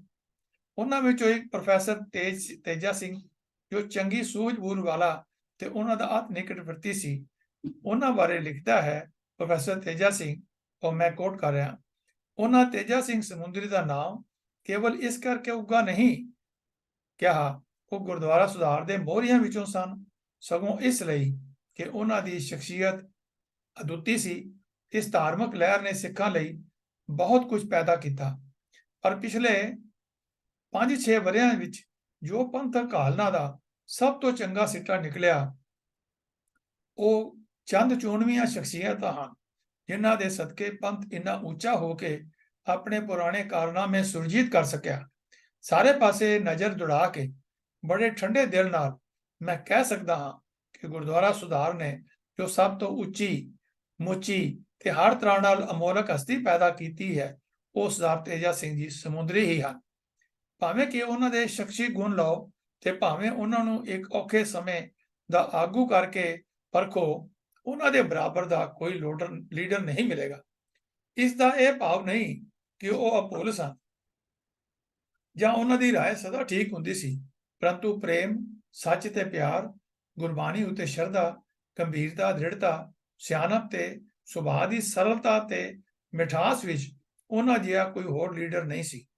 किसे भी दृढ़ता, दलेरी अते जोश होएगा, परंतु प्रेम, सफाई अते सियानत नहीं होवेगी। किसी भी सियानत ते चतुराई होवेगी, पर औखे समय विच असूलों उत्ते दृढ़ता या राय का पकेज नहीं होवेगा। किसी विच ये दोवें गुण होणगे, पर अपने सुभाਅ उत्ते काबू ना होण करके 5 मिनटां विच ही 6 आदमियों नूं नाराज कर लैण दी उन्हां नूं आदत होवेगी। एक सरदार तेजा सिंह हुरी सन जो तकड़े और सियाणे होण दे बावजूद सुभाਅ दे इन्ने मिठे ते गंभीर सन कि जेल दे अंदर जद भी आपस विच खै मखै हो पैंदी जां जेल तो बाहर कदी गरम ते कदी नरम धड़े लड़ पैंदे तां केवल आप दी शख्सियत ही सी जो विच पै के सुलह सफाई कराउंदी सी। पिछे जे जाके जद लीडरां दे सुभाਅ बहुत ही बिगड़ गए और आपस विच भी पाटो ताड़ बहुत वध गई, तद जाके सरदार जी दी शख्सियत दा असर एक धड़े ते कुछ घट गया सी, परंतु साधारण हालत विच सारियां धड़ियां तो सुतंत्र ते हरमन प्यारे लीडर केवल सरदार तेजा सिंह जी समुंदरी ही सन। आप जी औखे तो औखे पंथक ਕੰਮਾਂ विच आप जी की राय बड़ी सियाणी हुंदी सी। उन्हां विच आम समझ, कामन सेंस बहुत सी। विद्या ਅਤੇ खास करके धार्मिक प्रचार दीआं लोड़ां नूं जिन्ना ਉਹ अनुभव करदे सन उन्ना होर लोग घट ही करदे सन। गुरबाणी ਦੇ बहुत प्रेमी सन ਅਤੇ ਉਹਨਾਂ ਨੂੰ ਬਹੁਤ ਸਾਰੀ ਗੁਰਬਾਣੀ ਜ਼ਬਾਨੀ ਕੰਠ ਸੀ। ਗੁਰਬਾਣੀ ਦੇ ਅਰਥਾਂ ਨੂੰ ਇੱਕ ਮਹਾਂ ਗਿਆਨੀ ਦੇ ਬਰਾਬਰ ਸਮਝ ਸਕਦੇ ਸਨ। ਪਾਠ ਬਹੁਤ ਸ਼ੁੱਧ ਕਰਦੇ ਸਨ। ਅਫਸੋਸ ਕਿ ਉਹਨਾਂ ਨੂੰ ਜੋ ਚਾਹ ਗੁਰਬਾਣੀ ਦੇ ਫੈਲਾਣ ਲਈ ਸੀ ਉਹ ਉਹਨਾਂ ਦੇ ਨਾਲ ਹੀ ਚਲਾ ਗਿਆ। ਗੁਰਦੁਆਰਾ ਸੁਧਾਰ ਦੇ ਖਾਤਮੇ ਉੱਤੇ ਜੋ ਵਿਚਾਰਾਂ ਸੰਸਾਰ ਵਿੱਚ ਸਿੱਖੀ ਨੂੰ ਫੈਲਾਣ ਸੰਬੰਧੀ ਹੋਣੀਆਂ ਸਨ, ਉਹਨਾਂ ਵਿੱਚ ਸਰਦਾਰ ਤੇਜਾ ਸਿੰਘ ਜੀ ਦਾ ਹਿੱਸਾ बढ़ चढ़ के होना सी। मास्टर तारा सिंह जी बड़े ही दृढ़ लीडर सन ते किसी कोलों वो डर नहीं सन खांदे। केवल सरदार तेजा सिंह समुंदरी उन्हां नूं काबू करके रखते सन। मास्टर तां उन्हां नूं पूजदा सी, किसी वेले झाड़ चंप भी कर लैणा तां कुसकदा नहीं सी। सर अजीत सिंह अंबालवी दसदे हन कि समुंदरी साहब दे चलाना करन उपरंत जदों कदी उन्हां दी गल करदा ਤਾਂ ਸਤਿਕਾਰ ਨਾਲ ਸਿਰ ਝੁਕਾ ਲੈਂਦਾ ਅਤੇ ਕਹਿੰਦਾ ਕਿ ਉਸ ਵਰਗਾ ਇਨਸਾਨ ਪੈਦਾ ਹੋਣਾ ਮੁਸ਼ਕਲ ਹੈ। ਇਹੀ ਮਾਸਟਰ ਤਾਰਾ ਸਿੰਘ ਉਹਨਾਂ ਦੇ ਅਕਾਲ ਚਲਾਣੇ ਤੇ ਉੱਭਾ ਮਾਰ ਕੇ ਰੋਇਆ ਸੀ ਤੇ ਉਸਨੇ ਉਹਨਾਂ ਦੇ ਗੁਣਾਂ ਨੂੰ ਚਿਤਰਦਿਆਂ ਇੰਜ ਕਿਹਾ ਸੀ ਤੇ ਮੈਂ ਕੋਟ ਕਰ ਰਿਹਾ, ਸਰਦਾਰ ਜੀ ਹਰ ਗੱਲੋਂ ਨਿਪੁੰਨ ਸਨ। ਮੈਂ 2 ਅੱਖਰਾਂ ਤੇ ਵਿੱਚ ਇਹੀ ਕਹਾਂਗਾ ਕਿ ਆਪ ਪੂਰਨ ਗੁਰਸਿੱਖ ਸਨ। ਆਪਨੇ ਜਦੋਂ ਦੀ ਹੋਸ਼ ਸੰਭਾਲੀ ਹੈ ਸੇਵਾ ਵਿੱਚ ਲੱਗੇ ਰਹੇ ਹਨ। ਪਰ ਅਜਿਹੀ ਨਿਰਮਾਨਤਾ ਨਾਲ ਕੰਮ ਕਰਦੇ ਸਨ ਕਿ ਆਪ ਸੰਬੰਧੀ ਕਿਸੇ ਨੂੰ ਪਤਾ ਹੀ ਨਾ ਲੱਗੇ। ਗੁਰਦੁਆਰਾ ਰਕਾਬਗੰਜ ਵੇਲੇ ਪੰਥ ਅੰਦਰ ਹਿਲਜੁਲ ਪੈਦਾ ਕਰਨ ਦੇ ਮੋਢੀ ਤੇ ਰੂਹ ਆਪ ਸਨ। ਆਪਣੇ ਇਲਾਕੇ ਦੀ ਆਪ ਜੀਵਨ ਬੁੱਟੀ ਸਨ। ਸ਼੍ਰੋਮਣੀ ਕਮੇਟੀ ਵਿੱਚ ਭਾਵੇਂ ਸਰਦਾਰ ਖੜਕ ਸਿੰਘ ਜੀ ਜਰਨੈਲ ਰਹੇ ਤੇ ਹੋਰ ਸੇਵਕਾਂ ਨੇ ਵੀ ਕੰਮ ਕੀਤਾ, ਪਰੰਤੂ ਅਸਲੀ ਜ਼ਿੰਮੇਵਾਰੀ ਦਾ ਬੋਝ ਸਰਦਾਰ ਤੇਜਾ ਸਿੰਘ ਸਮੁੰਦਰੀ ਜੀ ਦੇ ਸਿਰ ਹੀ ਸੀ। ਇਹਨਾਂ ਸਤਰਾਂ ਦੇ ਲੇਖਕ ਨੇ, ਭਾਵ ਜਿਸ ਨੇ ਇਹ ਲੇਖ ਲਿਖਿਆ ਹੈ, ਸਮੁੰਦਰੀ ਸਾਹਿਬ ਬਾਰੇ ਕੁਝ ਜਾਣਨ ਲਈ ਜਦੋਂ ਬਾਬਾ ਹਰਕ੍ਰਿਸ਼ਨ ਸਿੰਘ ਜੀ ਨਾਲ ਮੁਲਾਕਾਤ ਕੀਤੀ ਤਾਂ ਬਾਬਾ ਜੀ ਨੇ ਸਾਰੀਆਂ ਗੱਲਾਂ ਬਾਰੇ ਜਾਣਕਾਰੀ ਦਿੰਦਿਆਂ ਅੰਤ ਵਿੱਚ ਇਹ ਕਿਹਾ, in short he was the flower of the movement. ਮੁੱਕਦੀ ਗੱਲ, ਉਹ ਅਕਾਲੀ ਲਹਿਰ ਦੇ ਬਾਗ ਦਾ ਇੱਕ ਅਦੁੱਤੀ ਫੁੱਲ ਸੀ। ਸਮੁੰਦਰੀ ਸਾਹਿਬ ਨਾਲ ਮਿਲ ਕੇ ਕੰਮ ਕਰਨ ਵਾਲਿਆਂ ਵਿੱਚੋਂ ਇੱਕ ਹੋਰ ਪ੍ਰੋਫੈਸਰ ਨਿਰੰਜਨ ਸਿੰਘ ਜੀ ਸਨ। ਜਦੋਂ ਉਹਨਾਂ ਨੂੰ ਸਮੁੰਦਰੀ ਸਾਹਿਬ ਬਾਰੇ ਆਪਣੇ ਖਿਆਲ ਪ੍ਰਗਟਾਉਣ ਲਈ ਬੇਨਤੀ ਕੀਤੀ ਗਈ ਤਾਂ ਉਹਨਾਂ ਹੋਰਨਾਂ ਗੱਲਾਂ ਨਾਲ ਇਹ ਵੀ ਲਿਖ ਕੇ ਘੱਲਿਆ, ਮੈਂ ਕੋਟ ਕਰ ਰਿਹਾ, ਕੁਰਬਾਨੀ ਨਾਲੋਂ ਵੱਧ ਕੌਮ ਲਈ ਹੋਰ ਕੋਈ ਟਾਨਕ ਨਹੀਂ ਹੁੰਦੀ। ਜਿੰਨਾ ਜ਼ੁਲਮ ਜ਼ਿਆਦਾ ਹੋਵੇ ਅਤੇ ਉਹਨੂੰ ਖਿੜੇ ਮਤੇ ਸਹਾਰਿਆ ਜਾਵੇ, ਉਹਨਾਂ ਹੀ ਕੌਮ ਦਾ ਕਰੈਕਟਰ ਉੱਚਾ ਹੁੰਦਾ ਹੈ। ਉਹਨਾਂ ਦਿਨਾਂ ਵਿੱਚ ਥਾਂ ਥਾਂ ਤੇ ਲੋਕੀ ਕਹਿੰਦੇ ਸਨ ਕਿ ਮਹਾਤਮਾ ਗਾਂਧੀ ਦੀ ਸ਼ਾਂਤਮਈ ਲਹਿਰ ਨੂੰ ਜੇ ਕਿਸੇ ਫੁੱਲਾਂ ਦਾ ਸਿਹਰਾ ਬੱਧਾ ਹੈ ਤਾਂ ਉਹ ਸਿੱਖ ਹੀ ਹਨ। ਇਸ ਗੁਰੂ ਕੇ ਬਾਗ ਦੇ ਮੋਰਚੇ ਦਾ ਹੀਰੋ ਸਰਦਾਰ ਤੇਜਾ ਸਿੰਘ ਸਮੁੰਦਰੀ ਸੀ। ਉਹਦੇ ਉਦਮ, ਧੀਰਜ, ਸਹਿਨਸ਼ੀਲਤਾ ਅਤੇ ਅਣਥੱਕ ਤੇ ਨਿਸ਼ਕਾਮ ਦਿਨ ਰਾਤ ਦੀ ਸੇਵਾ ਨੇ ਇਹ ਸਿਹਰਾ ਕੌਮ ਦੇ ਸਿਰ ਬੱਧਾ ਸੀ। ਇਸ ਨਾਲ ਸਾਰੇ ਕਾਂਗਰਸੀ ਅਤੇ ਹਿੰਦੂ ਮੁਸਲਮਾਨ ਲੀਡਰਾਂ ਦਾ ਦ੍ਰਿਸ਼ਟੀਕੋਣ ਹੀ ਬਦਲ ਗਿਆ। ਕਿੱਥੇ ਉਹ ਸਿੱਖਾਂ ਨੂੰ ਲੜਾਕੇ ਫੌਜੀ ਅਤੇ ਅੰਗਰੇਜ਼ਾਂ ਦੇ ਪਿੱਠੂ ਸਮਝਦੇ ਸਨ, ਕਿੱਥੇ ਉਹ ਹੁਣ ਉਹਨਾਂ ਨੂੰ ਕੁਰਬਾਨੀ ਅਤੇ ਸਹਿਨਸ਼ੀਲਤਾ ਦੇ ਦੇਵਤੇ ਸਮਝ ਕੇ ਪੂਜਣ ਲੱਗ ਪਏ ਸਨ। ਸਰਦਾਰ ਤੇਜਾ ਸਿੰਘ ਜੀ ਦੀ ਜੈ ਜੈਕਾਰ ਹੋਈ ਅਤੇ ਜਦ ਉਸ ਤੋਂ ਪਿੱਛੋਂ ਸ਼੍ਰੋਮਣੀ ਕਮੇਟੀ ਦੀ ਚੋਣ ਹੋਈ ਤਾਂ ਉਹਦੇ ਵਿੱਚ ਉਹ ਮੀਤ ਪ੍ਰਧਾਨ ਚੁਣੇ ਗਏ ਤਾਂ ਉਹ ਮੀਤ ਪ੍ਰਧਾਨ ਸਨ, ਪਰ ਅਸਲ ਵਿੱਚ ਉਹਨਾਂ ਦੀ ਪਦਵੀ ਪ੍ਰਧਾਨ ਨਾਲੋਂ ਵੀ ਉੱਚੀ ਸੀ। ਸਰਦਾਰ ਤੇਜਾ ਸਿੰਘ ਬਾਰੇ ਅੰਗਰੇਜ਼ ਹਾਕਮਾਂ ਦੀ ਰਾਏ ਬਹੁਤ ਸਤਿਕਾਰ ਭਰੀ ਸੀ। ਇਸ ਸੰਬੰਧੀ ਕੁਝ ਸੰਕੇਤ ਜਿਹੜੇ ਆਪਾਂ ਪਹਿਲੇ ਵੀ ਲੈਕਚਰ ਵਿੱਚ ਕੀਤੇ ਹਨ। ਗੁਰੂ ਕੇ ਬਾਗ ਦੇ ਮੋਰਚੇ ਪਿੱਛੋਂ ਜਦੋਂ ਗੁਰਦੁਆਰਾ ਐਕਟ ਬਣਾਉਣ ਦੀ ਗੱਲ ਚੱਲ ਰਹੀ ਸੀ ਤਾਂ ਪੰਜਾਬ ਸਰਕਾਰ ਦਾ ਹੋਮ ਮਿਨਿਸਟਰ ਮਿਸਟਰ ਮੈਨਾਰਡ ਇਹਨਾਂ ਨਾਲ ਸਲਾਹ ਮਸ਼ਵਰਾ ਕਰਨ ਅਕਸਰ ਆਇਆ ਕਰਦਾ ਸੀ। ਜਿਸ ਮੀਟਿੰਗ ਵਿੱਚ ਸਰਦਾਰ ਤੇਜਾ ਸਿੰਘ ਸ਼ਾਮਲ ਨਹੀਂ ਸੀ ਹੁੰਦੇ, ਉਹ ਮੀਟਿੰਗ ਪੋਸਟਪੋਨ ਕਰ ਦਿੱਤੀ ਜਾਂਦੀ ਸੀ। ਉਸ ਦਾ ਮਤ ਸੀ ਕਿ ਗੁਰਦੁਆਰਾ ਕਮੇਟੀ ਦੇ ਬਾਕੀ ਮੈਂਬਰਾਂ ਵਿੱਚੋਂ ਸਰਦਾਰ ਤੇਜਾ ਸਿੰਘ ਸਮੁੰਦਰੀ ਹੀ ਸਭ ਨਾਲੋਂ ਵਧੇਰੇ ਜਿਹੜੇ ਹਨ ਵਿਸ਼ਵਾਸਯੋਗ ਹਨ। ਇਸ ਤਰ੍ਹਾਂ ਸਪੈਸ਼ਲ ਮੈਜਿਸਟ੍ਰੇਟ ਪੀ.ਜੇ. ਐਂਡਰਸਨ, ਜਿਸ ਦੀ ਅਦਾਲਤ ਵਿੱਚ ਸਿੱਖ ਮੁਖੀਆਂ ਦਾ ਮੁਕੱਦਮਾ ਲਾਹੌਰ ਕਿਲੇ ਅੰਦਰ ਚੱਲਿਆ ਕਰਦਾ ਸੀ, ਸਰਦਾਰ ਤੇਜਾ ਸਿੰਘ ਸਮੁੰਦਰੀ ਲਈ ਬੜਾ ਸਤਿਕਾਰ ਰੱਖਦਾ ਸੀ ਤੇ ਸਰਕਾਰੀ ਵਕੀਲ ਮਿਸਟਰ ਪੈਟਮੈਨ ਤਾਂ ਆਪ ਦੀ ਬੁੱਧੀ ਅਤੇ ਲਿਆਕਤ ਦਾ ਜਿਹੜਾ ਹੈ ਕਾਇਲ ਸੀ। ਮਹਾਨ ਲੀਡਰ ਨਾ ਕੇਵਲ ਆਪ ਮਹਾਨ ਹੁੰਦਾ ਹੈ, ਸਗੋਂ ਦੂਜਿਆਂ ਨੂੰ ਹੀ ਮਹਾਨ ਬਣਾਉਣ ਦੀ ਸ਼ਕਤੀ ਰੱਖਦਾ ਹੈ। ਉਹ ਸੋਨਾ ਨਹੀਂ ਹੁੰਦਾ, ਪਾਰਸ ਹੁੰਦਾ ਹੈ। ਅਜੇ ਇੱਕ ਲੀਡਰ ਮਹਾਤਮਾ ਗਾਂਧੀ ਨੂੰ ਵੀ ਕਿਹਾ ਜਾਂਦਾ ਹੈ। ਉਸ ਆਪਣੀ ਜਾਦੂ ਭਰੀ ਛੋਹ ਨਾਲ ਸੈਂਕੜੇ ਕੋਟੀ ਦੇ ਲੀਡਰ ਪੈਦਾ ਕੀਤੇ ਸਨ। ਸਿੱਖ ਇਤਿਹਾਸ ਵਿੱਚ ਇਹ ਮਾਣ ਸਰਦਾਰ ਤੇਜਾ ਸਿੰਘ ਸਮੁੰਦਰੀ ਨੂੰ ਪ੍ਰਾਪਤ ਹੈ। ਉਸ ਦੀ ਪ੍ਰੇਰਣਾ ਨਾਲ ਕਈ ਨੌਜਵਾਨ ਪੰਥਕ ਸੇਵਾ ਲਈ ਮੈਦਾਨ ਵਿੱਚ ਉਤਰੇ। ਤੇਜਾ ਸਿੰਘ ਚੂੜਕਾਣਾ, ਤੇਜਾ ਸਿੰਘ ਅਕਰਪੁਰੀ, ਭਾਗ ਸਿੰਘ ਵਕੀਲ, ਸਰਦਾਰ ਮੰਗਲ ਸਿੰਘ ਤੇ ਬਾਬੂ ਤ੍ਰਿਪਤ ਸਿੰਘ ਉਸ ਦੀ ਹੀ ਲਪਤ ਸਨ। 1922 ਵਿੱਚ ਅਨੰਦਪੁਰ ਸਾਹਿਬ ਹੋਏ ਇੱਕ ਦੀਵਾਨ ਵਿੱਚ ਸਰਦਾਰ ਤੇਜਾ ਸਿੰਘ ਸੁਤੰਤਰ ਇੱਕ ਵਿਸ਼ਾ ਗੁਲਾਮ ਦਾ ਕੋਈ ਧਰਮ ਨਹੀਂ ਹੈ ਅਤੇ ਆਜ਼ਾਦੀ ਕਿਵੇਂ ਲਈਦੀ ਹੈ ਉੱਤੇ 2 ਦਿਨ ਦਾ ਲਗਾਤਾਰ ਲੈਕਚਰ ਕਰਦਾ ਰਿਹਾ। ਉਸ ਨੂੰ ਸੁਣ ਕੇ ਸਮੁੰਦਰੀ ਸਾਹਿਬ ਬਹੁਤ ਪ੍ਰਭਾਵਿਤ ਹੋਏ ਤੇ ਸਰਦਾਰ ਤੇਜਾ ਸਿੰਘ ਚੂੜਕਾਣਾ ਨੂੰ ਕਹਿਣ ਲੱਗੇ, ਭਾਈ ਸਿੱਖਾ, ਮੁੰਡਾ ਬਹੁਤ ਲਾਇਕ ਜਾਪਦਾ ਹੈ। ਜੇਕਰ ਆਖੇ ਤਾਂ ਇਸ ਨੂੰ ਬਾਹਰ ਘਲਾ ਦੇਈਏ। ਕੁਝ ਚਿਰ ਪਿੱਛੋਂ ਮੌਕਾ ਪਾ ਕੇ ਉਹਨਾਂ ਤੇਜਾ ਸਿੰਘ ਸੁਤੰਤਰ ਨੂੰ ਬਾਹਰ ਕਾਬਲ ਵਿੱਚ ਸਿੱਖੀ ਪ੍ਰਚਾਰ ਲਈ ਘਲਾ ਦਿੱਤਾ। ਚੰਗੇ ਲੀਡਰਾਂ ਵਾਂਗ ਸਰਦਾਰ ਤੇਜਾ ਸਿੰਘ ਸਮੁੰਦਰੀ ਬੜੀ ਪਾਰਦਰਸ਼ੀ ਨਿਗਾਹ ਰੱਖਦਾ ਸੀ। ਉਹ ਬੰਦੇ ਕੁਬੰਦੇ ਨੂੰ ਵੇਖ ਕੇ ਇੱਕੋ ਨਜ਼ਰ ਵਿੱਚ ਉਸ ਦੀ ਤਹਿ ਤੇ ਪਹੁੰਚ ਜਾਂਦਾ ਸੀ। ਜਿਨ੍ਹਾਂ ਵੀ ਬੰਦਿਆਂ ਦੀ ਉਸ ਹਾਮੀ ਭਰੀ, ਉਹ ਪੰਥ ਨਾਲ ਪੂਰੀ ਤਰ੍ਹਾਂ ਨਿਭੇ ਤੇ ਜਿਨ੍ਹਾਂ ਬਾਰੇ ਵੀ ਉਹ ਸੰਦੇਹ ਪ੍ਰਗਟ ਕੀਤਾ, ਉਹੀ ਕੌਮ ਘਾਤਕ ਤੇ ਮਾੜੇ ਸਿੱਧ ਹੋਏ। ਉਸ ਦੀ ਪਾਰਦਰਸ਼ੀ ਨਜ਼ਰ ਦੀ ਕਹਾਣੀ ਸਰ ਤੇਜਾ ਸਿੰਘ ਅਕਰਪੁਰੀ ਨੇ ਸੁਣਾਈ ਤੇ ਮੈਂ ਕੋਟ ਕਰ ਰਿਹਾ। ਅਕਰਪੁਰੀ ਸਾਹਿਬ ਦੱਸਦੇ ਹਨ ਕਿ ਚਾਬੀਆਂ ਵਾਲੇ ਮੋਰਚੇ ਸਮੇਂ ਸਾਡੇ ਨਾਲ ਜੇਲ੍ਹ ਵਿੱਚ ਬਸੰਤ ਸਿੰਘ ਨਾਂ ਦਾ ਇੱਕ ਕੈਦੀ ਵੀ ਸੀ। ਇਸ ਨੂੰ ਰੇਲ ਦੇ ਇੱਕ ਹਾਦਸੇ ਵਿੱਚ ਲਾਪਰਵਾਹੀ ਵਰਤਣ ਕਾਰਨ ਸਜ਼ਾ ਹੋਈ ਸੀ। ਹਾਦਸੇ ਵਾਲੇ ਦਿਨ ਉਹ ਸ਼ਾਇਦ ਸਟੇਸ਼ਨ ਮਾਸਟਰ ਸੀ। ਗੁਰਬਾਣੀ ਦਾ ਪਾਠ ਬਹੁਤ ਕਰਦਾ ਸੀ। ਜੇਲ੍ਹ ਵਿੱਚ ਬੰਦ ਮੁਖੀਆਂ ਨੂੰ ਉਹ ਬੜਾ ਗੁਰਮੁਖ ਲੱਗਦਾ ਸੀ। ਉਹਨਾਂ ਸਾਰਿਆਂ ਸਲਾਹ ਕਰਕੇ ਸੁਪਰਡੈਂਟ ਪਾਸੋਂ ਉਸ ਦੀ ਸੇਵਾ ਪ੍ਰਾਪਤ ਕਰ ਲਈ। ਪਿੱਛੋਂ ਉਹ ਸੁਜਾਬਾਦ ਮੁਲਤਾਨ ਦਾ ਸੀ, ਜਿੱਥੋਂ ਦੇ ਅੰਬ ਬਹੁਤ ਪ੍ਰਸਿੱਧ ਸਨ। ਉਸਨੇ ਚਿੱਠੀ ਲਿਖ ਕੇ ਕੁਝ ਟੋਕਰੇ ਅੰਬਾਂ ਦੇ ਸੁਜਾਬਾਦ ਤੋਂ ਮੰਗਵਾ ਲਏ। ਜੇਲ੍ਹ ਵਿੱਚ ਕੈਦ ਸਿੱਖ ਮੁਖੀਆਂ ਨੂੰ ਡਿਓੜੀ ਤੋਂ ਸੁਨੇਹਾ ਆਇਆ ਕਿ ਤੁਹਾਡੇ ਅੰਬ ਆਏ ਹਨ। ਲੀਡਰਾਂ ਪੁੱਛ ਕੀਤੀ, ਭਾਈ ਅੰਬ ਕਿਸ ਮੰਗਵਾਏ ਹਨ? ਕੋਈ ਉੱਤਰ ਨਾ ਮਿਲਿਆ। ਪੜਤਾਲ ਕਰਨ ਉੱਤੇ ਪਤਾ ਲੱਗਾ ਕਿ ਅੰਬ ਸਮੁੰਦਰੀ ਸਾਹਿਬ ਦੇ ਨਾਂ ਤੇ ਆਏ ਹਨ ਅਤੇ ਭੇਜੇ ਹਨ ਬਸੰਤ ਸਿੰਘ ਦੇ ਪਿਓ ਨੇ ਜਥੇ ਲਈ। ਸਮੁੰਦਰੀ ਸਾਹਿਬ ਨੂੰ ਇਹ ਜਾਣ ਕੇ ਬਹੁਤ ਰੋਹ ਚੜਿਆ। ਉਹਨਾਂ ਉਹ ਅੰਬ ਲੈਣ ਤੋਂ ਨਾ ਕਰ ਦਿੱਤੀ। ਸਾਥੀਆਂ ਨੇ ਕਿਹਾ, ਹੁਣ ਆ ਗਏ ਹਨ, ਚੁੱਪ ਲਈਏ, ਖਰਾਬ ਹੋ ਜਾਣਗੇ। ਸਮੁੰਦਰੀ ਸਾਹਿਬ ਕਹਿਣ ਲੱਗੇ, ਨਹੀਂ ਨਹੀਂ, ਅਸੀਂ ਨਹੀਂ ਲੈਣੇ। ਇਸ ਸਿੰਘ ਦੀ ਨੀਅਤ ਸਾਫ਼ ਨਹੀਂ ਦਿਸਦੀ।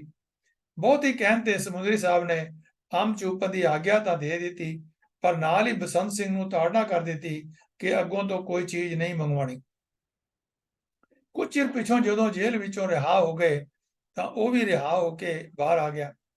ਕਿਉਂਕਿ ਉਹ ਪਾਠ ਬਹੁਤ ਚੰਗਾ ਕਰਦਾ ਸੀ, ਇਸ ਲਈ ਸਿੱਖ ਸਰਦਾਰਾਂ ਵਿੱਚੋਂ ਕਿਸੇ ਨੇ ਸਿਫਾਰਿਸ਼ ਕਰਕੇ ਉਸ ਨੂੰ ਗੁਰਦੁਆਰਾ ਤਰਨਤਾਰਨ ਸਾਹਿਬ ਦਾ ਖਜ਼ਾਨਚੀ ਲਵਾ ਦਿੱਤਾ। ਥੋੜੇ ਚਿਰ ਬਾਅਦ ਉਸ ਦੇ ਸਿਰ ਤਗੜਾ ਗਬਨ ਨਿਕਲਿਆ ਤੇ ਉਹ ਫੜਿਆ ਗਿਆ। ਉਹ ਸਮੁੰਦਰੀ ਸਾਹਿਬ ਨੇ ਕਿਹਾ, ਮੈਂ ਤੁਹਾਨੂੰ ਪਹਿਲਾਂ ਨਹੀਂ ਸੀ ਕਿਹਾ ਕਿ ਇਹ ਆਦਮੀ ਖਰਾ ਨਹੀਂ ਹੈ। ਇੰਜ ਉਹਨਾਂ ਦੀ ਬੰਦੇ ਨੂੰ ਤਾੜ ਲੈਣ ਵਾਲੀ ਅੱਖ ਸੀ। ਇਸ ਚੀਜ਼ ਨੂੰ ਦਰਸਾਉਣ ਵਾਲੀਆਂ ਹੋਰ ਵੀ ਕਈ ਘਟਨਾਵਾਂ ਹਨ। ਜੇ ਉਹਨਾਂ ਕਿਤੇ ਖਤਾ ਖਾਧੀ ਤਾਂ ਕਿਸੇ ਮਿੱਤਰ ਤੇ ਭਰੋਸਾ ਦੀਵਾਨ ਉੱਤੇ ਹੀ ਖਾਧੀ, ਨਹੀਂ ਤਾਂ ਉਹ ਅਜਿਹੀ ਗੱਲਾਂ ਤੋਂ ਸਦਾ ਹੀ ਚੌਕੰਨੇ ਰਹਿੰਦੇ ਸਨ। ਅਕਾਲੀ ਲਹਿਰ ਦਾ ਇੱਕ ਅੰਥਕ ਜਰਨੈਲ ਨਿਡਰ ਤੇ ਕੁਰਬਾਨੀ ਦਾ ਪੁੰਜ ਸੀ। ਉਸ ਨੂੰ ਨਾ ਜਾਨ ਦਾ ਭੈ ਸੀ, ਨਾ ਮਾਲ ਦਾ ਡਰ। ਉਹ ਘਰ-ਬਾਰ ਤੋਂ ਨਿਸ਼ਚਿੰਤ ਹੋ ਕੇ ਅਗਲਿਆਂ ਪਿਛਲਿਆਂ ਦਾ ਗਮ ਲਾ ਕੇ ਅਕਾਲੀ ਲਹਿਰ ਵਿੱਚ ਕੁੱਦਿਆ ਸੀ। ਸਮੁੰਦਰੀ ਜੀ ਇੱਕ ਜਲਸੇ ਸਮੇਂ ਗੋਰਾ ਪੁਲਿਸ ਕੋਲੋਂ ਲੋਕਾਂ ਦੇ ਤਰਾਹ ਕੇ ਭੱਜ ਜਾਣ ਦੀ ਕਹਾਣੀ ਅਤੇ ਇਹਨਾਂ ਦਾ ਉਹਨਾਂ ਨੂੰ ਹੌਸਲਾ ਰੱਖਣ ਤੇ ਡਟੇ ਰਹਿਣ ਦੀ ਪ੍ਰੇਰਨਾ ਦੇਣ ਦੀ ਦਾਸਤਾਨ ਪਿੱਛੇ ਆਪ ਜੀ ਨੇ ਸੁਣੀ ਹੈ। ਇੱਥੇ ਇਹਨਾਂ ਦੀ ਨਿਡਰਤਾ ਦੀ ਇੱਕ ਹੋਰ ਝਲਕ ਆਪ ਦੇਖੋ। ਇਹ ਗੁਰਦੁਆਰਾ ਰਕਾਬਗੰਜ ਦੇ ਝਗੜੇ ਦੇ ਨਾਲ ਸੰਬੰਧਿਤ ਹੈ। ਆਪ ਜੀ ਨੂੰ ਇੱਕ ਦੋ ਜਲਸਿਆਂ ਦਾ ਪ੍ਰਧਾਨ ਬਣਾਇਆ ਗਿਆ। ਇਹਨਾਂ ਦੇ ਧਰਮ ਪਿਤਾ ਬਾਬਾ ਕੇਰ ਸਿੰਘ ਪੱਟੀ ਨੂੰ ਇਸ ਗੱਲ ਦਾ ਬੜਾ ਫਿਕਰ ਲੱਗਾ। ਇੱਕ ਦਿਨ ਮੌਕਾ ਪਾ ਕੇ ਉਸ ਆਖਿਆ, ਪੁੱਤਰ ਤੂੰ ਜਲਸਿਆਂ ਦਾ ਪ੍ਰਧਾਨ ਨਾ ਬਣਿਆ ਕਰ। ਸਰ ਤੇਜਾ ਸਿੰਘ ਨੇ ਪੁੱਛਿਆ, ਬਾਪੂ ਜੀ ਕੀ ਜਲਸੇ ਪ੍ਰਧਾਨ ਤੋਂ ਬਿਨਾਂ ਹੋ ਸਕਦੇ ਹਨ? ਬਾਬਾ ਜੀ ਨੇ ਕਿਹਾ, ਬੇਸ਼ੱਕ, ਪਰ ਇਹ ਖਤਰੇ ਦਾ ਮਾਮਲਾ ਹੈ, ਤੂੰ ਨਾ ਬਣਿਆ ਕਰ। ਸਰ ਤੇਜਾ ਸਿੰਘ ਸਮੁੰਦਰੀ ਨੇ ਕਿਹਾ, ਇਸ ਦਾ ਮਤਲਬ ਹੈ ਕਿ ਤੁਹਾਡਾ ਪੁੱਤਰ ਖਤਰੇ ਵਿੱਚ ਨਾ ਪਵੇ ਤੇ ਲੋਕਾਂ ਦੇ ਪੁੱਤਰ ਖਤਰੇ ਵਿੱਚ ਪੈਣ। ਕੀ ਤੁਸੀਂ ਮੈਨੂੰ ਕਾਇਰ ਬਣਾਉਣਾ ਚਾਹੁੰਦੇ ਹੋ? ਬਾਬਾ ਕੇਰ ਸਿੰਘ ਇਹ ਸੁਣ ਕੇ ਚੁੱਪ ਹੋ ਗਏ। ਕੋਈ ਧਾਰਮਿਕ ਆਗੂ ਹੋਵੇ ਜਾਂ ਲੀਡਰ, ਭਾਰਤ ਵਿੱਚ ਉਸ ਦੀ ਬੜਤਨ ਦਾ ਇਹੀ ਮਾਨਦੰਡ ਪ੍ਰਵਾਨ ਰਿਹਾ ਹੈ ਕਿ ਉਹ ਹੈ ਕੁਰਬਾਨੀ ਕਿੰਨੀ ਕਰ ਸਕਦਾ ਹੈ। ਜਿੰਨੀ ਕੋਈ ਵੱਡੀ ਕੁਰਬਾਨੀ ਕਰ ਸਕਦਾ ਹੈ, ਉਨਾ ਹੀ ਉਸਦਾ ਨਾਮ ਵੱਡਾ ਹੈ। ਕੁਰਬਾਨੀ ਦੇ ਇਸ ਮਾਨਦੰਡ ਤੋਂ ਸਰਦਾਰ ਤੇਜਾ ਸਿੰਘ ਦੀ ਕਰਨੀ ਬਹੁਤ ਮਹਾਨ ਹੈ। ਧਰਮ ਤੇ ਪੰਥ, ਦੇਸ਼ ਤੇ ਕੌਮ, ਜਿਸ ਕਾਰਜ ਵਿੱਚ ਆਪ ਲੱਗੇ ਹੋਏ ਸਨ, ਉਸ ਲਈ ਆਪ ਨੇ ਠੀਕ ਅਰਥਾਂ ਵਿੱਚ ਤਨ ਮਨ ਅਤੇ ਧਨ ਨਾਲ ਸੇਵਾ ਕੀਤੀ। ਆਪ ਨੂੰ ਕੇਵਲ ਇੱਕ ਹੀ ਲਗਨ ਸੀ ਕਿ ਸਿੱਖ ਧਰਮ ਤੇ ਸਮਾਜ ਵਿੱਚ ਆਈਆਂ ਕੁਰੀਤੀਆਂ ਨੂੰ ਦੂਰ ਕਰਕੇ ਸਿੱਖਾਂ ਨੂੰ ਉਸ ਆਦਰਸ਼ ਜੀਵਨ ਲਈ ਤਿਆਰ ਕੀਤਾ ਜਾਵੇ ਜਿਸ ਦੀ ਮਿਸਾਲ ਹੋਰ ਕਿਧਰੇ ਨਾ ਮਿਲੇ ਤੇ ਜਿਸ ਦੀ ਰੀਸ ਲਈ ਸਾਰੀ ਲੋਕਾਈ ਉੱਠ ਖੜੋਵੇ। ਉਹਨਾਂ ਲਈ ਗੁਰਦੁਆਰਿਆਂ ਤੇ ਉਹਨਾਂ ਦੀ ਜਾਇਦਾਦ ਉੱਤੇ ਕਬਜ਼ਾ ਸਿੱਖਾਂ ਨੂੰ ਹੀ ਨਹੀਂ, ਸਗੋਂ ਸਮੁੱਚੀ ਮਨੁੱਖ ਜਾਤੀ ਨੂੰ ਉੱਪਰ ਚੁੱਕਣ ਦਾ ਇੱਕ ਸਾਧਨ ਸੀ। ਉਹ ਗੁਰਦੁਆਰਿਆਂ ਦੀ ਅਥਾਹ ਦੌਲਤ ਨੂੰ ਵਿਦਿਆ ਦੇ ਫੈਲਾਓ, ਅਛੂਤਾਂ ਦੇ ਸੁਧਾਰ ਤੇ ਮਨੁੱਖ ਜਾਤੀ ਦੇ ਕਲਿਆਣ ਹਿੱਤ ਵਰਤਣਾ ਚਾਹੁੰਦੇ ਸਨ। ਜਦੋਂ ਮਨੁੱਖ ਇਹੋ ਜਿਹੇ ਆਦਰਸ਼ ਲੈ ਕੇ ਤੁਰਿਆ ਹੋਵੇ ਤਾਂ ਉਸ ਨੂੰ ਧਨ ਨਾਲ ਪਿਆਰ ਨਹੀਂ ਰਹਿੰਦਾ। ਜੇ ਰਹਿੰਦਾ ਹੈ ਤਾਂ ਉਸ ਦੇ ਮਿਸ਼ਨ ਤੇ ਉਸ ਦਾ ਸੁਭਾਅ ਉਸ ਦੀ ਕਰਨੀ ਤੇ ਕਥਨੀ ਵਿੱਚ ਅਜੋੜ ਹੋ ਜਾਂਦਾ ਹੈ ਤੇ ਉਹ ਸਫਲ ਆਗੂ ਨਹੀਂ ਬਣ ਸਕਦਾ। ਸਰ ਤੇਜਾ ਸਿੰਘ ਨੇ ਇਸ ਨੁਕਤੇ ਨੂੰ ਬਹੁਤ ਪਹਿਲਾਂ ਹੀ ਸਮਝ ਲਿਆ ਸੀ। ਧਨ ਸੰਬੰਧੀ ਉਹਨਾਂ ਦਾ ਵਤੀਰਾ ਇਸ ਨੂੰ ਇੱਕ ਦਾਸੀ ਸਮਝਣ ਵਾਲਾ ਹੀ ਸੀ। ਉਹਨਾਂ ਆਪਣੇ ਮਿਸ਼ਨ ਦੀ ਪੂਰਤੀ ਵਿੱਚ ਆਪਣੀ ਤਿਜੋਰੀਆਂ ਦੇ ਮੂੰਹ ਖੋਲੇ ਰੱਖੇ ਸਨ। ਜਦੋਂ ਵੀ ਲੋੜ ਪੈਂਦੀ ਆਪਣਾ ਨਿੱਜੀ ਧਨ ਕੌਮ ਲਈ ਹਾਜ਼ਰ ਕਰ ਦਿੰਦੇ। ਗੁਰੂ ਕੇ ਬਾਗ ਮੋਰਚੇ ਵਿੱਚ ਕੈਦ ਹੋਣ ਵਾਲੇ ਅਕਾਲੀਆਂ ਦੇ ਜੁਰਮਾਨੇ ਭਰਨ ਜਾਂ ਉਹਨਾਂ ਦੇ ਪਰਿਵਾਰਾਂ ਨੂੰ ਮਦਦ ਦੇਣ ਲਈ ਜਦੋਂ ਕਦੀ ਫੰਡ ਇਕੱਤਰ ਕਰਨ ਦੀ ਅਪੀਲ ਕੀਤੀ ਗਈ, ਉਹਨਾਂ ਨੇ ਉਸ ਵਿੱਚ ਵੱਧ ਚੜ ਕੇ ਸਭ ਤੋਂ ਪਹਿਲਾਂ ਹਿੱਸਾ ਪਾਇਆ। ਉਦੋਂ ਸ਼੍ਰੋਮਣੀ ਗੁਰਦੁਆਰਾ ਪ੍ਰਬੰਧਕ ਕਮੇਟੀ ਪਾਸ ਗੁਰਦੁਆਰਾ ਫੰਡ ਨਾ ਹੋਣ ਕਰਕੇ ਇੰਨੀ ਜਿਹੜੀ ਹੈ ਆਮਦਨ ਨਹੀਂ ਸੀ ਕਿ ਉਹ ਇੰਨਾ ਪੈਸਾ ਖਰਚ ਕਰ ਸਕੇ। ਪਰ ਸਰ ਤੇਜਾ ਸਿੰਘ ਸਮੁੰਦਰੀ ਨੇ ਇੱਕ ਪਾਸੇ ਬੜਾ ਖਿਆਲ ਰੱਖਿਆ। ਉਹ ਜਾਣਦੇ ਸਨ ਕਿ ਜੇ ਅਕਾਲੀ ਵਰਕਰਾਂ ਦੇ ਜੇਲ੍ਹ ਚਲੇ ਜਾਣ ਪਿੱਛੋਂ ਉਹਨਾਂ ਦੇ ਟੱਬਰਾਂ ਦੀ ਪੂਰੀ ਤਰ੍ਹਾਂ ਸੰਭਾਲ ਨਾ ਹੋਈ ਜਾਂ ਉਹਨਾਂ ਦੀ ਰੋਟੀ ਕੱਪੜੇ ਦੀ ਲੋੜ ਪੂਰੀ ਨਾ ਹੋਈ ਤਾਂ ਸਾਰੀ ਲਹਿਰ ਆਰਥਿਕ ਤੰਗੀ ਦੀ ਇਸ ਚਟਾਨ ਨਾਲ ਟਕਰਾ ਕੇ ਟੁਕੜੇ ਟੁਕੜੇ ਹੋ ਜਾਏਗੀ। ਸੋ ਉਹਨਾਂ ਪੈਸੇ ਇਕੱਠੇ ਕਰਨ ਤੇ ਸਾਰੇ ਕਾਮਿਆਂ ਦੇ ਘਰੋਂ ਘਰੀ ਪਹੁੰਚਾਉਣ ਦਾ ਬੜਾ ਅੱਛਾ ਪ੍ਰਬੰਧ ਕਰ ਦਿੱਤਾ। ਇਸ ਮਤਲਬ ਲਈ ਉਹਨਾਂ ਸਰਦਾਰ ਹਰਚੰਦ ਸਿੰਘ ਲਾਇਲਪੁਰੀ ਨਾਲ ਰਲ ਕੇ ਸਿੱਖ ਦੇਸ਼ ਭਗਤ ਪਰਿਵਾਰਕ ਸਹਾਇਕ ਕਮੇਟੀ ਦੇ ਨਾਂ ਦੀ ਇੱਕ ਸੰਸਥਾ ਬਣਾਈ, ਜਿਸ ਦਾ ਕੰਮ ਜੇਲ੍ਹਾਂ ਵਿੱਚ ਬੰਦ ਦੇਸ਼ ਭਗਤ ਪਰਿਵਾਰਾਂ ਦੀਆਂ ਮਾਇਕ ਤੇ ਹੋਰਨਾਂ ਔਕੜਾਂ ਨੂੰ ਦੂਰ ਕਰਨਾ ਸੀ। ਇਹੋ ਜਿਹੀਆਂ ਕਮੇਟੀਆਂ ਦੀ ਮੌਜੂਦਾ ਸਮੇਂ ਅੰਦਰ ਵੀ ਲੋੜ ਹੈ, ਜਿਹੜੇ ਕਿ ਬੰਦੀ ਸਿੰਘ ਹਨ ਉਹਨਾਂ ਦੇ ਪਰਿਵਾਰਾਂ ਦਾ ਵੀ ਜਿਹੜਾ ਹੈ ਇਸ ਤਰੀਕੇ ਨਾਲ ਹੀ ਦੇਖਭਾਲ ਕੀਤੀ ਜਾ ਸਕੇ। ਇਸ ਕਮੇਟੀ ਨੇ ਬੜਾ ਚੰਗਾ ਕੰਮ ਕੀਤਾ। ਇਸ ਦੇ ਪਹਿਲੇ ਪ੍ਰਧਾਨ ਸਰਦਾਰ ਹਰਚੰਦ ਸਿੰਘ ਲਾਇਲਪੁਰੀ ਸਨ। ਉਸ ਪਿੱਛੋਂ ਬਾਬਾ ਵਿਸਾਖਾ ਸਿੰਘ 1956 ਤੱਕ ਰਹੇ। ਮਗਰੋਂ ਇਹ ਕਮੇਟੀ ਆਪਣੀ ਨੁਹਾਰ ਵਟਾ ਕੇ ਦੇਸ਼ ਭਗਤ ਯਾਦਗਾਰ ਕਮੇਟੀ ਦੇ ਰੂਪ ਵਿੱਚ ਵਟ ਗਈ। ਜਲੰਧਰ ਵਿੱਚ ਬਣਿਆ ਦੇਸ਼ ਭਗਤ ਹਾਲ ਇਸੇ ਸੰਸਥਾ ਦੇ ਉਦਮ ਦਾ ਫਲ ਹੈ। ਸਰਦਾਰ ਤੇਜਾ ਸਿੰਘ ਸਮੁੰਦਰੀ ਦੇਸ਼ ਭਗਤਾਂ ਨੂੰ ਮਾਲੀ ਸਹਾਇਤਾ ਦੇਣ ਸਮੇਂ ਸੰਕੋਚ ਤੋਂ ਕੰਮ ਨਹੀਂ ਸਨ ਲੈਂਦੇ। ਇੱਕ ਵਾਰ ਮਾਸਟਰ ਮੋਤਾ ਸਿੰਘ ਇੱਕ ਮੁਕੱਦਮੇ ਵਿੱਚ ਫਸ ਗਏ। ਮੁਕੱਦਮਾ ਲੜਨ ਲਈ ਮਾਇਆ ਕਤਲ ਕਰਨ ਦੀ ਲੋੜ ਸੀ। ਲਾਇਲਪੁਰ ਦੇ ਭਰੇ ਦੀਵਾਨ ਵਿੱਚ ਸੰਗਤ ਨੂੰ ਅਪੀਲ ਕੀਤੀ ਗਈ, ਪਰ ਲੋਕਾਂ ਵੱਲੋਂ ਕੋਈ ਬਹੁਤ ਰਕਮ ਨਾ ਆਈ। ਚੰਦਾ ਇਕੱਠਾ ਕਰਨ ਵਾਲੇ ਭਾਈ ਜੀਵਨ ਸਿੰਘ ਨੇ ਆਪ ਨੂੰ ਕਿਹਾ ਕਿ ਭਾਈ ਸਾਹਿਬ, ਆਪ ਹੋਰ ਚੰਦਾ ਕਿਤੋਂ ਨਾ ਮੰਗੋ, ਜਿੰਨੀ ਮਾਇਆ ਦੀ ਲੋੜ ਹੈ ਮੇਰੇ ਪਾਸੋਂ ਲੈ ਜਾਣੀ। ਇਸ ਤਰ੍ਹਾਂ ਦੇ ਹੋਰ ਕਈ ਮੌਕੇ ਆਏ ਜਦੋਂ ਆਪ ਨੇ ਪੰਥ ਅਤੇ ਕੌਮ ਨੂੰ ਮਾਇਕ ਸਹਾਇਤਾ ਦੇਣ ਤੋਂ ਸੰਕੋਚ ਨਾ ਕੀਤਾ। ਅਕਾਲੀ ਅਖਬਾਰ ਦੀ ਕਈ ਵਾਰ ਜ਼ਮਾਨਤ ਜ਼ਬਤ ਹੋਈ ਤੇ ਉਸ ਉੱਤੇ ਹਿੱਤਕ ਇੱਜ਼ਤ ਦਾ ਜਿਹੜਾ ਹੈ ਉਹ ਮੁਕੱਦਮਾ ਵੀ ਚੱਲਿਆ। ਅਜੇ ਵਕਤ ਜੇ ਆਪ ਅਕਾਲੀ ਅਖਬਾਰ ਦੀ ਮਦਦ ਨੂੰ ਨਾ ਆਉਂਦੇ ਤਾਂ ਅਖਬਾਰ ਬੰਦ ਹੋ ਜਾਂਦਾ ਅਤੇ ਆਪਣਾ ਪ੍ਰੈਸ ਨਾ ਹੋਣ ਕਰਕੇ ਸ਼ਾਇਦ ਲਹਿਰ ਨੂੰ ਜਿਹੜਾ ਹੈ ਨੁਕਸਾਨ ਪਹੁੰਚਦਾ। ਹੱਤਕ ਇੱਜ਼ਤ ਦੇ ਦਾਅਵੇ ਸਮੇਂ 40,000 ਰੁਪਏ ਦੀ ਜ਼ਮਾਨਤ ਆਪ ਨੇ ਆਪਣੇ ਇੱਕ ਮੁਰੱਬੇ ਦਾ ਨੰਬਰ ਦੇ ਕੇ ਪੂਰੀ ਕੀਤੀ ਸੀ। ਨਾਭਾ ਸਵਾਲ ਉੱਤੇ ਜੇਲ੍ਹ ਜਾਣ ਤੋਂ ਪਹਿਲਾਂ ਸ਼੍ਰੋਮਣੀ ਕਮੇਟੀ ਮੰਤਾਂ ਦੇ ਹੱਥੋਂ ਗੁਰਦੁਆਰੇ ਦੀ 1.5 ਲੱਖ ਦੀ ਜਾਇਦਾਦ ਦਾ ਇੱਕ ਕੇਸ ਹਾਈ ਕੋਰਟ ਵਿੱਚ ਹਾਰ ਗਈ ਸੀ। ਕਮੇਟੀ ਨੇ ਪ੍ਰੀਵੀ ਕੌਂਸਲ ਵਿੱਚ ਅਪੀਲ ਕਰਨੀ ਸੀ ਤੇ ਇਸ ਮਤਲਬ ਲਈ 1.5 ਲੱਖ ਰੁਪਏ ਦੀ ਲੋੜ ਸੀ। ਕਮੇਟੀ ਕੋਲ ਕੇਵਲ 75,000 ਰੁਪਏ ਸਨ। ਉਹਨਾਂ ਇਸ ਦਾ ਪ੍ਰਬੰਧ ਕਰਨ ਲਈ ਸਰਦਾਰ ਤੇਜਾ ਸਿੰਘ ਸਮੁੰਦਰੀ ਨੂੰ ਕਿਹਾ। ਸਰਦਾਰ ਤੇਜਾ ਸਿੰਘ 75,000 ਰੁਪਏ ਕਮੇਟੀ ਪਾਸੋਂ ਲੈ ਤੇ ਬਾਕੀ 75,000 ਜਿਹੜੇ ਉਹਨਾਂ ਨੇ ਆਪਣੇ ਕੋਲੋਂ ਆਪਣੇ 2 ਮੁਰੱਬੇ ਜ਼ਮੀਨ ਵਜੋਂ ਲਿਖ ਦਿੱਤੇ। ਇਸ ਨਾਲ ਕੇਸ ਚੱਲ ਨਿਕਲਿਆ। ਜੇ ਰਕਮ ਜਮ੍ਹਾਂ ਨਾ ਕਰਾਈ ਜਾਂਦੀ ਤਾਂ ਅਪੀਲ ਨਹੀਂ ਹੋ ਸਕਦੀ ਸੀ। ਜਦੋਂ ਇਸ ਕੇਸ ਦਾ ਫੈਸਲਾ ਹੋਇਆ ਤਦ ਤੱਕ ਆਪ ਅਕਾਲ ਚਲਾਣਾ ਕਰ ਚੁੱਕੇ ਸਨ। ਫੈਸਲਾ ਚੂੰਕਿ ਕਮੇਟੀ ਦੇ ਹੱਕ ਵਿੱਚ ਹੋਇਆ ਸੀ, ਇਸ ਲਈ ਨਗਦ ਦਿੱਤਾ 75,000 ਰੁਪਇਆ ਸਰਦਾਰ ਤੇਜਾ ਸਿੰਘ ਸਮੁੰਦਰੀ ਦੇ ਵਾਰਸਾਂ ਨੂੰ ਵਾਪਸ ਮਿਲ ਗਿਆ। ਇਹ ਰੁਪਇਆ ਅਮਨ ਅਮਾਨ ਇਹਨਾਂ ਦੇ ਵੱਡੇ ਸਪੁੱਤਰ ਸਰਦਾਰ ਸਾਹਿਬ ਸਿੰਘ ਨੇ ਸ਼੍ਰੋਮਣੀ ਕਮੇਟੀ ਨੂੰ ਮੋੜ ਦਿੱਤਾ। ਮਾਇਆ ਵੱਲੋਂ ਆਪਣੀ ਬੇਨਿਆਜ਼ੀ ਦੀ ਪਿਰਤ ਨਿਭਾਉਂਦਿਆਂ ਸਰਦਾਰ ਤੇਜਾ ਸਿੰਘ ਸਮੁੰਦਰੀ ਸ਼੍ਰੋਮਣੀ ਕਮੇਟੀ ਤੇ ਹੋਰਨਾਂ ਧਰਮ ਅਰਥ ਕੰਮਾਂ ਲਈ ਕੀਤੇ ਸਫ਼ਰਾਂ ਦਾ ਖਰਚ ਆਦਿ ਨਾ ਲੈਂਦੇ, ਸਗੋਂ ਇਹ ਖਰਚ ਆਪਣੇ ਪੱਲਿਓਂ ਕਰਦੇ। ਇਸੇ ਤਰ੍ਹਾਂ ਆਪਣੀ ਖਾਦ ਖੁਰਾਕ ਉੱਪਰ ਉੱਠਣ ਵਾਲਾ ਖਰਚ ਵੀ ਉਹ ਆਪਣੇ ਖੀਸੇ ਵਿੱਚੋਂ ਹੀ ਦਿੰਦੇ, ਗੁਰੂ ਘਰ ਦੀ ਗੋਲਕ ਵਿੱਚੋਂ ਜਾਂ ਅਕਾਲੀ ਦਲ ਦੇ ਫੰਡਾਂ ਵਿੱਚੋਂ ਨਾ ਲੈਂਦੇ। ਜੇ ਪ੍ਰਸ਼ਾਦ ਲੰਗਰਾਂ ਵਿੱਚੋਂ ਆਉਂਦਾ ਤਾਂ ਉਹ ਸਾਰਿਆਂ ਲਈ ਸਾਂਝਾ ਹੁੰਦਾ ਤੇ ਬਿਨਾਂ ਕਿਸੇ ਵਿਸ਼ੇਸ਼ ਅਧਿਕਾਰ ਜਤਾਉਣ ਜਾਂ ਵਰਤਨ ਤੇ ਸਾਧਾਰਨ ਸਿੱਖ ਵਾਂਗ ਉਂਝੇ ਬਹਿ ਕੇ ਹੀ ਪੰਗਤ ਵੀ ਛਕ ਲੈਂਦੇ, ਨਹੀਂ ਤਾਂ ਵਧੇਰੇ ਕਰਕੇ ਪ੍ਰਬੰਧ ਨਿੱਜੀ ਹੀ ਹੁੰਦਾ ਸੀ।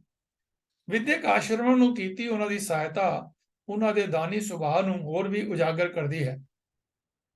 ਖਾਲਸਾ ਹਾਈ ਸਕੂਲ ਲਾਇਲਪੁਰ ਦੀ ਚੋਖੀ ਸਹਾਇਤਾ ਤੋਂ ਬਿਨਾਂ ਆਪ ਇੱਕ ਸਕੂਲ ਆਪਣੇ ਇਲਾਕੇ ਸਰਾਲੀ ਤੇ ਦੂਜਾ ਬਾਹਰ ਵਿੱਚ ਆਪਣੇ ਪਿੰਡ ਚੱਕ ਨੰਬਰ 140 ਵਿੱਚ ਚਲਾ ਰਹੇ ਸਨ।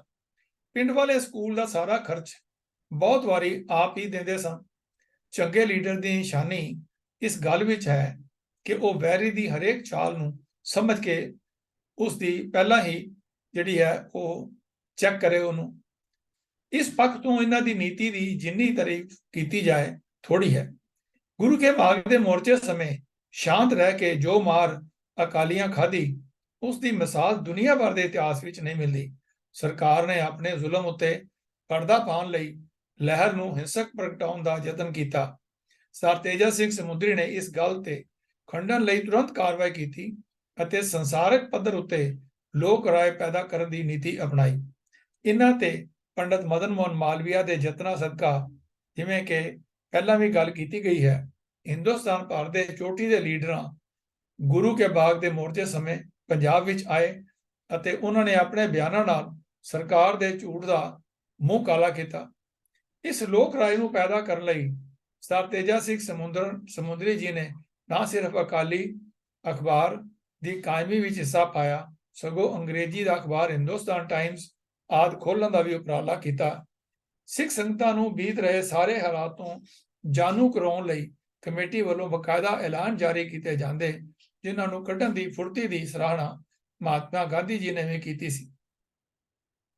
ਗੁਰਦੁਆਰਿਆਂ ਉੱਪਰ ਕਬਜ਼ੇ ਸਮੇਂ ਆਪ ਦੀ ਨੀਤੀ ਸਾਰੀ ਗੱਲ ਨੂੰ ਸੁਲਹ ਸਫਾਈ ਨਾਲ ਨਜਿੱਠਣ ਦੀ ਹੁੰਦੀ ਸੀ, ਪਰ ਇਸ ਵਿੱਚ ਅਸੂਲ ਤੋਂ ਥਿੜਕਣ ਦੀ ਕਦੀ ਕੋਈ ਗੁੰਜਾਇਸ਼ ਨਹੀਂ ਸੀ ਹੁੰਦੀ।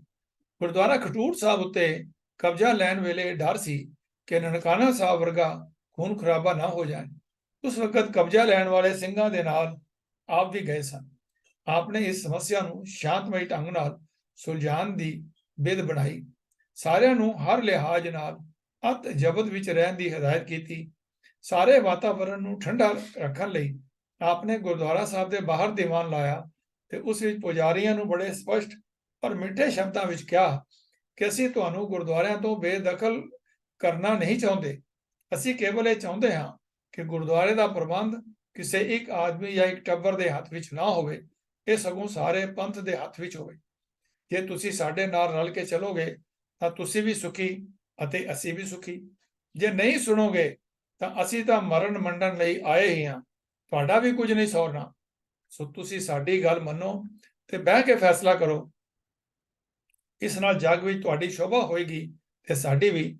ਇਸ ਤਰ੍ਹਾਂ ਕੁਝ ਪਿਆਰ ਨਾਲ ਤੇ ਕੁਝ ਡਰਾਵੇ ਨਾਲ ਉਹ ਆਪਣਾ ਕੰਮ ਕੱਢਣ ਵਿੱਚ ਸਫਲ ਹੋ ਗਏ। ਗੁਰਦੁਆਰਾ ਸੁਧਾਰ ਲਹਿਰ ਨੂੰ ਜਿਸ ਅਹਿੰਸਕ ਤੇ ਉੱਚੀ ਪੱਧਰ ਤੇ ਆਪ ਨੇ ਰੱਖਿਆ, ਉਸ ਵਿੱਚ ਸਿੱਖਾਂ ਦੇ ਜਿੰਨੇ ਉੱਚੇ ਆਚਰਨ ਦੇ ਨਮੂਨੇ ਆਪ ਜੀ ਨੇ ਪੇਸ਼ ਕੀਤੇ, ਉਸ ਨਾਲ ਬਾਹਰ ਇੰਨਾ ਅੱਛਾ ਪ੍ਰਭਾਵ ਪਿਆ ਕਿ ਕੁੱਲ ਭਾਰਤ ਦੀ ਵੱਡੀ ਜਥੇਬੰਦੀ ਕਾਂਗਰਸ ਨੇ ਵੀ ਸਿੱਖਾਂ ਨੂੰ ਆਪਣੇ ਨਾਲ ਜੋੜਨ ਲਈ ਤਰਲਾ ਮਾਰਨਾ ਸ਼ੁਰੂ ਕਰ ਦਿੱਤਾ ਤੇ ਸਰਕਾਰ ਜਿੰਨੀ ਇਸ ਗੱਲ ਤੋਂ ਘਬਰਾਉਂਦੀ ਸੀ, ਉਸ ਦਾ ਅੰਦਾਜ਼ਾ ਕੇਵਲ ਉਸ ਵੇਲੇ ਦੇ ਅੰਦਰਲੀ ਕਹਾਣੀ ਜਾਣਨ ਵਾਲੇ ਲੋਕ ਹੀ ਦੱਸ ਸਕਦੇ ਹਨ। ਸਹਿਨਸ਼ੀਲਤਾ ਆਪ ਦੇ ਸੁਭਾਅ ਦਾ ਇੱਕ ਵਿਸ਼ੇਸ਼ ਲੱਛਣ ਸੀ। ਇਹ ਗੁਣ ਜਿਹੜਾ ਹੈ ਕੁਦਰਤੀ ਵੱਲੋਂ ਆਪ ਨੂੰ ਇੰਨੀ ਵੱਡੀ ਮਾਤਰਾ ਵਿੱਚ ਮਿਲਿਆ ਹੋਇਆ ਸੀ ਕਿ ਇਸ ਵਿੱਚ ਹੋਰ ਕੋਈ ਲੀਡਰ ਆਪ ਦੇ ਤੁਰ ਨਹੀਂ ਸੀ ਪਹੁੰਚਦਾ। ਦੂਜਾ ਭਾਵੇਂ ਕਿੰਨਾ ਗਰਮ ਹੋ ਜਾਵੇ, ਆਪ ਸਦਾ ਸੀਤਲ ਤੇ ਹਸੂ ਕਰਦੇ ਰਹਿੰਦੇ ਸਨ। ਜੇਲ੍ਹ ਵਿੱਚ ਮਤਭੇਦ ਵੱਧ ਜਾਣ ਕਾਰਨ ਇੱਕ ਦੋ ਸੱਜਣਾਂ ਨੇ ਆਪ ਨੂੰ ਮੂੰਹ ਤੇ ਗਾਲਾਂ ਵੀ ਕੱਢੀਆਂ, ਪਰ ਆਪ ਬਿਲਕੁਲ ਸ਼ਾਂਤ ਰਹੇ।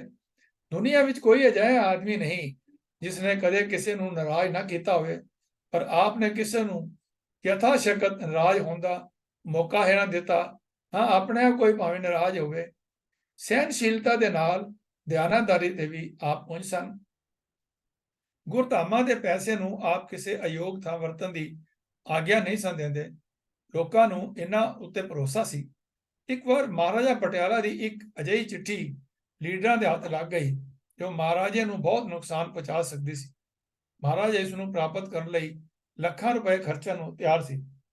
ਜਦੋਂ ਇਸ ਚਿੱਠੀ ਦੀ ਸੰਭਾਲ ਦਾ ਪ੍ਰਸ਼ਨ ਉੱਠਿਆ ਤਾਂ ਇਸ ਦੀ ਸਪੁਰਦਗੀ ਲਈ ਕੇਵਲ ਆਪ ਨੂੰ ਹੀ ਯੋਗ ਸਮਝਿਆ ਗਿਆ। ਇਹਨਾਂ ਨੇ ਉਹ ਚਿੱਠੀ ਆਪਣੇ ਕਬਜ਼ੇ ਵਿੱਚ ਲੈ ਲਈ ਤੇ ਉਸ ਦੀ ਕਿਸੇ ਪ੍ਰਕਾਰ ਦੁਰਵਰਤੋਂ ਕਰਨ ਦੀ ਆਗਿਆ ਨਾ ਦਿੱਤੀ। ਦਿਆਨਤਦਾਰੀ ਦੇ ਨਾਲ ਗੰਭੀਰਤਾ ਵੀ ਆਪ ਦੀ ਕਮਾਲ ਦਰਜੇ ਦੀ ਸੀ। ਆਪ ਪੇੜ ਦੇ ਹੌਲੇ ਤੇ ਗੱਲ ਨਾ ਬਚਾ ਸਕਣ ਵਾਲੇ ਨਹੀਂ ਸਨ। ਇਸ ਪੱਖ ਤੋਂ ਸਰਦਾਰ ਮਹਿਤਾਬ ਸਿੰਘ ਬੜਾ ਕੱਚਾ ਸਾਬਤ ਹੋਇਆ ਸੀ। ਕਿਲ੍ਹਾ ਲਾਹੌਰ ਵਿੱਚ ਚੱਲ ਰਹੇ ਸਿੱਖ ਮੁਖੀਆਂ ਦੇ ਮੁਕੱਦਮੇ ਵਿੱਚ ਇੱਕ ਖਾਮੀ ਇਹ ਸੀ ਕਿ ਇਸ ਦੀ ਮਨਜ਼ੂਰੀ ਪੰਜਾਬ ਸਰਕਾਰ ਨੇ ਲੈਜਿਸਲੇਟਿਵ ਕੌਂਸਲ ਪਾਸੋਂ ਨਹੀਂ ਲਈ ਸੀ। ਕੇਸ ਗਵਰਨਰ ਦੇ ਹੁਕਮ ਨਾਲ ਹੀ ਚੱਲ ਰਿਹਾ ਸੀ। ਸਿੱਖ ਮੁਖੀਆਂ ਦੇ ਵਕੀਲ ਰਾਏਜ਼ਾਦਾ ਭਗਤ ਰਾਮ ਨੇ ਇਸ ਖਾਮੀ ਨੂੰ ਤਾੜ ਲਿਆ ਤੇ ਇਸ ਦਾ ਜ਼ਿਕਰ ਸਰਦਾਰ ਤੇਜਾ ਸਿੰਘ ਸਮੁੰਦਰੀ ਤੇ ਸਰਦਾਰ ਮਹਿਤਾਬ ਸਿੰਘ ਨਾਲ ਕੀਤਾ ਤੇ ਕਿਹਾ ਕਿ ਚੁੱਪ ਕਰ ਰਹੋ, ਵੇਲੇ ਸਿਰ ਸਰਕਾਰ ਦਾ ਮੌਜੂ ਬਣਾਵਾਂਗੇ। ਪਰ ਸਰਦਾਰ ਮਹਿਤਾਬ ਸਿੰਘ ਗੱਲ ਨਾ ਬਚਾ ਸਕਿਆ ਤੇ ਕਿਸੇ ਕੋਲ ਅੱਗੇ ਕਰ ਦਿੱਤੀ। ਹੌਲੀ ਹੌਲੀ ਇਹ ਸਰਕਾਰ ਤੱਕ ਵੀ ਪਹੁੰਚ ਗਏ।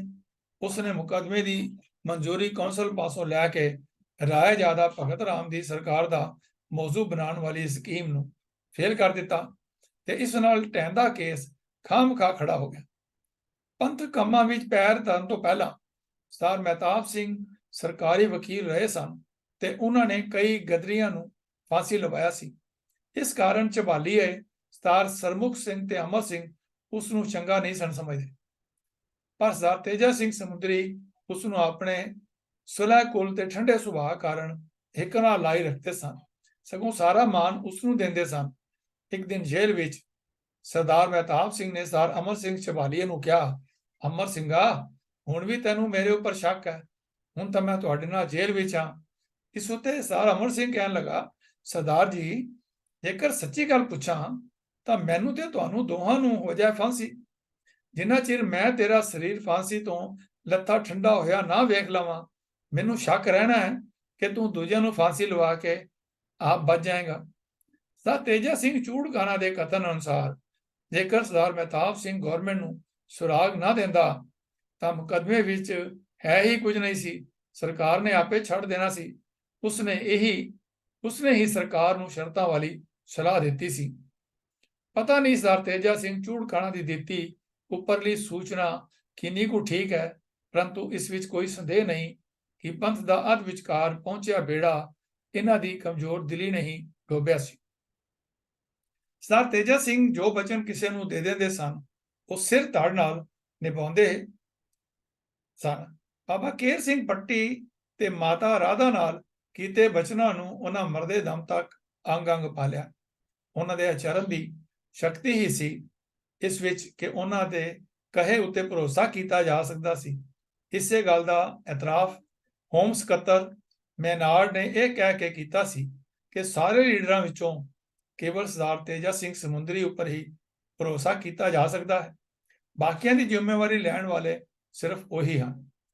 ਉਂਝ ਤਾਂ ਸਰਦਾਰ ਤੇਜਾ ਸਿੰਘ ਸਾਰਿਆਂ ਨਾਲ ਪਿਆਰ ਕਰਦੇ ਤੇ ਠਰਮੇ ਨਾਲ ਪੇਸ਼ ਆਉਂਦੇ ਸਨ, ਪਰ ਸਰਦਾਰ ਭਾਗ ਸਿੰਘ ਐਡਵੋਕੇਟ ਗੁਰਦਾਸਪੁਰੀ ਲਈ ਉਹਨਾਂ ਦਾ ਸਨੇਹ ਬਹੁਤ ਜ਼ਿਆਦਾ ਸੀ। ਉਸ ਨੂੰ ਉਹਨਾਂ ਇੱਕ ਤਰ੍ਹਾਂ ਆਪਣਾ ਪੁੱਤਰ ਬਣਾਇਆ ਹੋਇਆ ਸੀ। ਸਮੁੰਦਰੀ ਸਾਹਿਬ ਦੇ ਸਾਥੀ ਦੱਸਦੇ ਹਨ ਕਿ ਜੇਲ੍ਹ ਵਿੱਚ ਅੱਧੀ ਰਾਤ ਉੱਠ ਕੇ ਉਹ ਇਸ ਨੌਜਵਾਨ ਗੱਭਰੂ ਨੂੰ ਵੇਖਦੇ ਕਿ ਉਹ ਠੀਕ ਸੁੱਤਾ ਤਾਂ ਪਿਆ ਹੈ, ਨਾ ਕਿਧਰੇ ਉਸ ਉੱਪਰੋਂ ਚਾਦਰ ਦਾ ਪੱਲਾ ਤਾਂ ਨਹੀਂ ਖਿਸਕ ਗਿਆ। ਜੇ ਚਾਦਰ ਖਿਸ ਗਈ ਹੁੰਦੀ ਤਾਂ ਉਹ ਉਸ ਨੂੰ ਢੱਕ ਦਿੰਦੇ ਉੱਤੇ ਅੱਧ ਗਰਮੀ ਸਮੇਂ ਪੱਖਾ ਚੱਲਣ ਵੀ ਲੱਗ ਪੈਂਦੇ। ਜੇਲ੍ਹ ਵਿੱਚ ਹੋਣ ਕਾਰਨ ਜਦੋਂ ਸਰਦਾਰ ਭਾਗ ਸਿੰਘ ਦੇ ਟੱਬਰ ਨੂੰ ਤੰਗਦਸਤੀ ਦਾ ਮੂੰਹ ਵੇਖਣਾ ਪਿਆ ਤਾਂ ਆਪ ਨੇ ਆਪਣੇ ਪੱਲਿਓਂ 100-150 ਰੁਪਏ ਹਰ ਮਹੀਨੇ ਉਹਨਾਂ ਦੇ ਘਰ ਭਿਜਵਾਉਣੇ ਸ਼ੁਰੂ ਕੀਤੇ। ਸਰਦਾਰ ਤੇਜਾ ਸਿੰਘ, ਸਰਦਾਰ ਭਾਗ ਸਿੰਘ ਵੀ ਨਿਰਛਲ ਹਿਰਦੇ ਵਾਲਾ ਤੇ ਇਹਨਾਂ ਦਾ ਚੰਗਾ ਸੇਵਕ ਸੀ। ਦੁੱਧ ਆਦਿ ਗਰਮ ਕਰਕੇ ਇਹੀ ਇਹਨਾਂ ਨੂੰ ਦਿਆ ਕਰਦਾ ਸੀ। ਸਰਦਾਰ ਤੇਜਾ ਸਿੰਘ ਅਕਰਪੁਰੀ ਦੱਸਦੇ ਹਨ ਕਿ ਇਸ ਦਾ ਸੁਪਨਾ ਸਦਾ ਸੱਚਾ ਹੁੰਦਾ ਸੀ। ਸਿੱਖ ਮੁਖੀਆਂ ਦੇ ਸ਼ਰਤਾਂ ਮੰਨ ਕੇ ਆਉਣ ਤੋਂ ਪਹਿਲਾਂ ਇਸ ਨੂੰ ਸੁਪਨਾ ਆਇਆ ਸੀ ਕਿ ਕੈਦ ਕੀਤੇ ਗਏ ਸਿੱਖ ਮੁਖੀਆਂ ਵਿੱਚੋਂ 22 ਆਦਮੀ ਗੁਜ਼ਰ ਗਏ ਹਨ। ਉਸਨੇ ਇਹਨਾਂ 22 ਦੇ ਨਾਮ ਹੀ ਗਿਣਾ ਦਿੱਤੇ ਸਨ। ਉਹ 22 ਪਿੱਛੋਂ ਸ਼ਰਤਾਂ ਮੰਨ ਕੇ ਰਿਹਾ ਹੋਣ ਵਾਲੇ ਮੁਖੀ ਨਿਕਲੇ। ਜਿਸ ਦਿਨ ਸਰਦਾਰ ਤੇਜਾ ਸਿੰਘ ਜੀ ਨੇ ਚਲਾਣਾ ਕੀਤਾ, ਉਸ ਤੋਂ ਪਹਿਲੀ ਰਾਤ ਵੀ ਉਸ ਨੂੰ ਇੱਕ ਸੁਪਨਾ ਆਇਆ ਸੀ ਕਿ ਸਰਦਾਰ ਤੇਜਾ ਸਿੰਘ ਸਮੁੰਦਰੀ ਗੁੰਮ ਹਨ ਤੇ ਇੱਕ ਵੱਡਾ ਸਾਰਾ ਜਲੂਸ ਨਿਕਲਿਆ ਹੋਇਆ ਹੈ। ਜਦੋਂ ਉਸਨੇ ਇਸ ਸੁਪਨਾ ਸਮੁੰਦਰੀ ਸਾਹਿਬ ਨੂੰ ਸੁਣਾਇਆ ਤਾਂ ਉਹ ਇਹ ਗੱਲ ਹੱਸ ਕੇ ਟਾਲ ਦਿੱਤੀ। ਇਹਨਾਂ ਦੇ ਵਧੇਰੇ ਸੁਨੇਹਿਆਂ ਵਿੱਚੋਂ ਦੂਸਰੇ ਸਰਦਾਰ ਪ੍ਰੋਫੈਸਰ ਨਿਰੰਜਨ ਸਿੰਘ ਜੀ ਸਨ। ਜਦੋਂ ਕਦੀ ਲਾਇਲਪੁਰ ਆਉਂਦੇ, ਆਮ ਤੌਰ ਤੇ ਪ੍ਰੋਫੈਸਰ ਸਾਹਿਬ ਪਾਸ ਹੀ ਖਾਲਸਾ ਕਾਲਜ ਵਿੱਚ ਠਹਿਰਦੇ ਸਨ। ਉੱਥੇ ਪ੍ਰੋਫੈਸਰ ਸਾਹਿਬ ਦੇ ਮੁੰਡਿਆਂ ਨੂੰ ਆਪਣੇ ਪੁੱਤਰਾਂ ਵਾਂਗ ਖਿਡਾਉਂਦੇ ਅਤੇ ਉਹਨਾਂ ਦੀ ਮਾਤਾ ਜੀ ਨੂੰ ਮਾਤਾ ਕਰਕੇ ਜਾਣਦੇ ਸਨ। ਉਹ ਵੀ ਅੱਗੋਂ ਇਹਨਾਂ ਉੱਪਰ ਆਪਣੇ ਬੱਚਿਆਂ ਵਾਂਗੂ ਜਾਨ ਦਿੰਦੇ ਸਨ। ਇੱਕ ਵਾਰੀ ਜਦੋਂ ਇਹ ਪ੍ਰੋਫੈਸਰ ਨਿਰੰਜਨ ਸਿੰਘ ਕੋਲ ਠਹਿਰੇ ਹੋਏ ਸਨ ਤਾਂ ਇਹਨਾਂ ਨੂੰ ਸਖਤ ਬੁਖਾਰ ਹੋ ਗਿਆ। ਤੇਈਏ ਦਾ ਤਾਪ ਸੀ, ਬਹੁਤ ਉਲਟੀਆਂ ਆਈਆਂ, ਜਿਸ ਨਾਲ ਸਾਰੀ ਬੈਠਕ ਗੰਦੀ ਹੋ ਗਈ। ਪ੍ਰੋਫੈਸਰ ਸਾਹਿਬ ਦੇ ਮਾਤਾ ਜੀ ਨੇ ਇਹਨਾਂ ਦੀਆਂ ਉਲਟੀਆਂ ਆਪਣੇ ਹੱਥਾਂ ਨਾਲ ਪੂੰਝੀਆਂ ਤੇ ਇਹਨਾਂ ਦੀ ਸੇਵਾ ਵਿੱਚ ਦਿਨ ਰਾਤ ਇੱਕ ਕਰ ਦਿੱਤਾ। ਜਦੋਂ ਰਾਜੀ ਹੋਏ ਤਾਂ ਮਾਤਾ ਜੀ ਦੇ ਚਰਨਾਂ ਨੂੰ ਹੱਥ ਲਾ ਕੇ ਬਹੁਤ ਖਿਮਾ ਚਾਹੀ ਕਿ ਮੈਂ ਤੁਹਾਨੂੰ ਬਹੁਤ ਕਸ਼ਟ ਦਿੱਤਾ ਹੈ। ਪਰ ਧੰਨ ਸਨ ਉਸ ਸਮੇਂ ਦੀਆਂ ਔਰਤਾਂ ਤੇ ਲੋਕ। ਮਾਤਾ ਜੀ ਨੂੰ ਪੁੱਤਰਾਂ ਵਾਂਗ ਸਿਰ ਤੇ ਪਿਆਰ ਦਿੱਤਾ ਤੇ ਕਿਹਾ, ਪੁੱਤਰਾ, ਮੈਂ ਤੇਰੇ ਲਈ ਕੀ ਕੀਤਾ ਹੈ? ਤੂੰ ਮੈਨੂੰ ਕੋਈ ਦੁਪਹਿਰਾ ਹੈ? ਜਿਹਾ ਨਿਰੰਜਨ ਸਿੰਘ ਤੇਹਾ ਤੂੰ ਮੈਂ ਸ਼ੁਕਰ ਕੀਤਾ ਹੈ ਕਿ ਤੂੰ ਰਾਜੀ ਹੋ ਗਿਆ ਹੈ। ਬਾਵਜੂਦ ਇੰਨੇ ਹਰਮਨ ਪਿਆਰੇ ਤੇ ਮੰਨੇ ਪ੍ਰਮੰਨੇ ਆਗੂ ਹੋਣ ਦੇ ਅਤੇ ਬਾਵਜੂਦ ਗੁਰੂ ਕੇ ਬਾਗ ਵਰਗੀ ਵੱਡੀ ਜਿੱਤ ਪ੍ਰਾਪਤ ਕਰਨ ਦੇ ਆਪ ਨਿਮਰਤਾ ਦੇ ਪੁੰਜ ਸਨ। ਕੁਰਬਾਨੀ ਤਾਂ ਆਪ ਕਰਦੇ ਸਨ, ਪਰ ਮਾਣ ਦੂਜਿਆਂ ਨੂੰ ਦੇ ਕੇ ਖੁਸ਼ ਹੁੰਦੇ ਸਨ। ਜਦੋਂ ਸ਼੍ਰੋਮਣੀ ਕਮੇਟੀ ਦੀ ਚੋਣ ਹੋਣ ਲੱਗੀ ਤਾਂ ਕਈ ਮੈਂਬਰ ਆਪ ਜੀ ਨੂੰ ਕਮੇਟੀ ਦਾ ਪ੍ਰਧਾਨ ਬਣਾਉਣਾ ਚਾਹੁੰਦੇ ਸਨ, ਪਰ ਆਪ ਨੇ ਸਰਦਾਰ ਮਹਿਤਾਬ ਸਿੰਘ ਨੂੰ ਪ੍ਰਧਾਨ ਬਣਾਉਣ ਉੱਪਰ ਜ਼ੋਰ ਦਿੱਤਾ। ਭਾਵੇਂ ਮੀਤ ਪ੍ਰਧਾਨ ਵਜੋਂ ਕਮੇਟੀ ਦਾ ਸਾਰਾ ਕੰਮ ਆਪ ਜੀ ਨੇ ਆਪ ਹੀ ਸੰਭਾਲਿਆ। ਤੋ ਵੀਰੋ ਔਰ ਭੈਣੋ, ਸਰਦਾਰ ਤੇਜਾ ਸਿੰਘ ਸਮੁੰਦਰੀ ਦੀ ਜ਼ਿੰਦਗੀ ਅਥਾਹ ਹੈ। ਉਹਨਾਂ ਦਾ ਬਿਆਨ ਕਰਨਾ ਬਹੁਤ ਹੀ ਇੱਕ ਔਖੀ ਗੱਲ ਹੈ, ਲੇਕਿਨ ਮੈਂ ਅੱਜ ਕਾਫੀ ਤੇਜ਼ੀ ਨਾਲ ਆਪ ਜੀ ਨੂੰ ਸਾਰੀਆਂ ਘਟਨਾਵਾਂ ਸੁਣਾਉਣ ਦੀ ਕੋਸ਼ਿਸ਼ ਕੀਤੀ ਹੈ, ਪਰ ਮੈਂ ਅਸਮਰਥ ਰਿਹਾ ਹਾਂ ਕਿ ਹਾਲ ਵੀ ਉਹਨਾਂ ਦੀਆਂ ਬਹੁਤ ਸਾਰੀਆਂ ਐਸੀਆਂ ਜੀਵਨ ਦੀਆਂ ਘਟਨਾਵਾਂ ਹਨ ਜੋ ਮੈਂ ਆਪ ਜੀ ਨਾਲ ਸਾਂਝੀਆਂ ਨਹੀਂ ਕਰ ਸਕਿਆ। ਮੈਨੂੰ ਆਸ ਹੈ ਕਿ ਅਗਲੇ ਜੋ ਵੀਰਵਾਰ ਦਾ ਲੈਕਚਰ ਹੋਏਗਾ ਉਸ ਵਿੱਚ ਇਹਨਾਂ ਦੇ ਨਾਲ ਜੀਵਨ ਦੀਆਂ ਹੋਰ ਝਾਕੀਆਂ, ਹੋਰ ਉਹਨਾਂ ਦੇ ਕਰੈਕਟਰ ਸੰਬੰਧੀ ਮੈਂ ਆਪ ਜੀ ਦੇ ਨਾਲ ਸਾਂਝਾ ਪਾ ਸਕਾਂਗਾ। ਤੋ ਅੱਜ ਵਿਚਾਰ ਕਰਦਿਆਂ ਹੋਈਆਂ ਗਲਤੀਆਂ ਦੀਆਂ ਭੁੱਲਾਂ ਦੀ ਖਿਮਾ ਮੰਗਦਾ ਹੋਇਆ ਫਤਿਹ ਬੁਲਾਉਂਦਾ ਹਾਂ। ਵਾਹਿਗੁਰੂ ਜੀ ਕਾ ਖਾਲਸਾ, ਵਾਹਿਗੁਰੂ ਜੀ ਕੀ ਫਤਿਹ।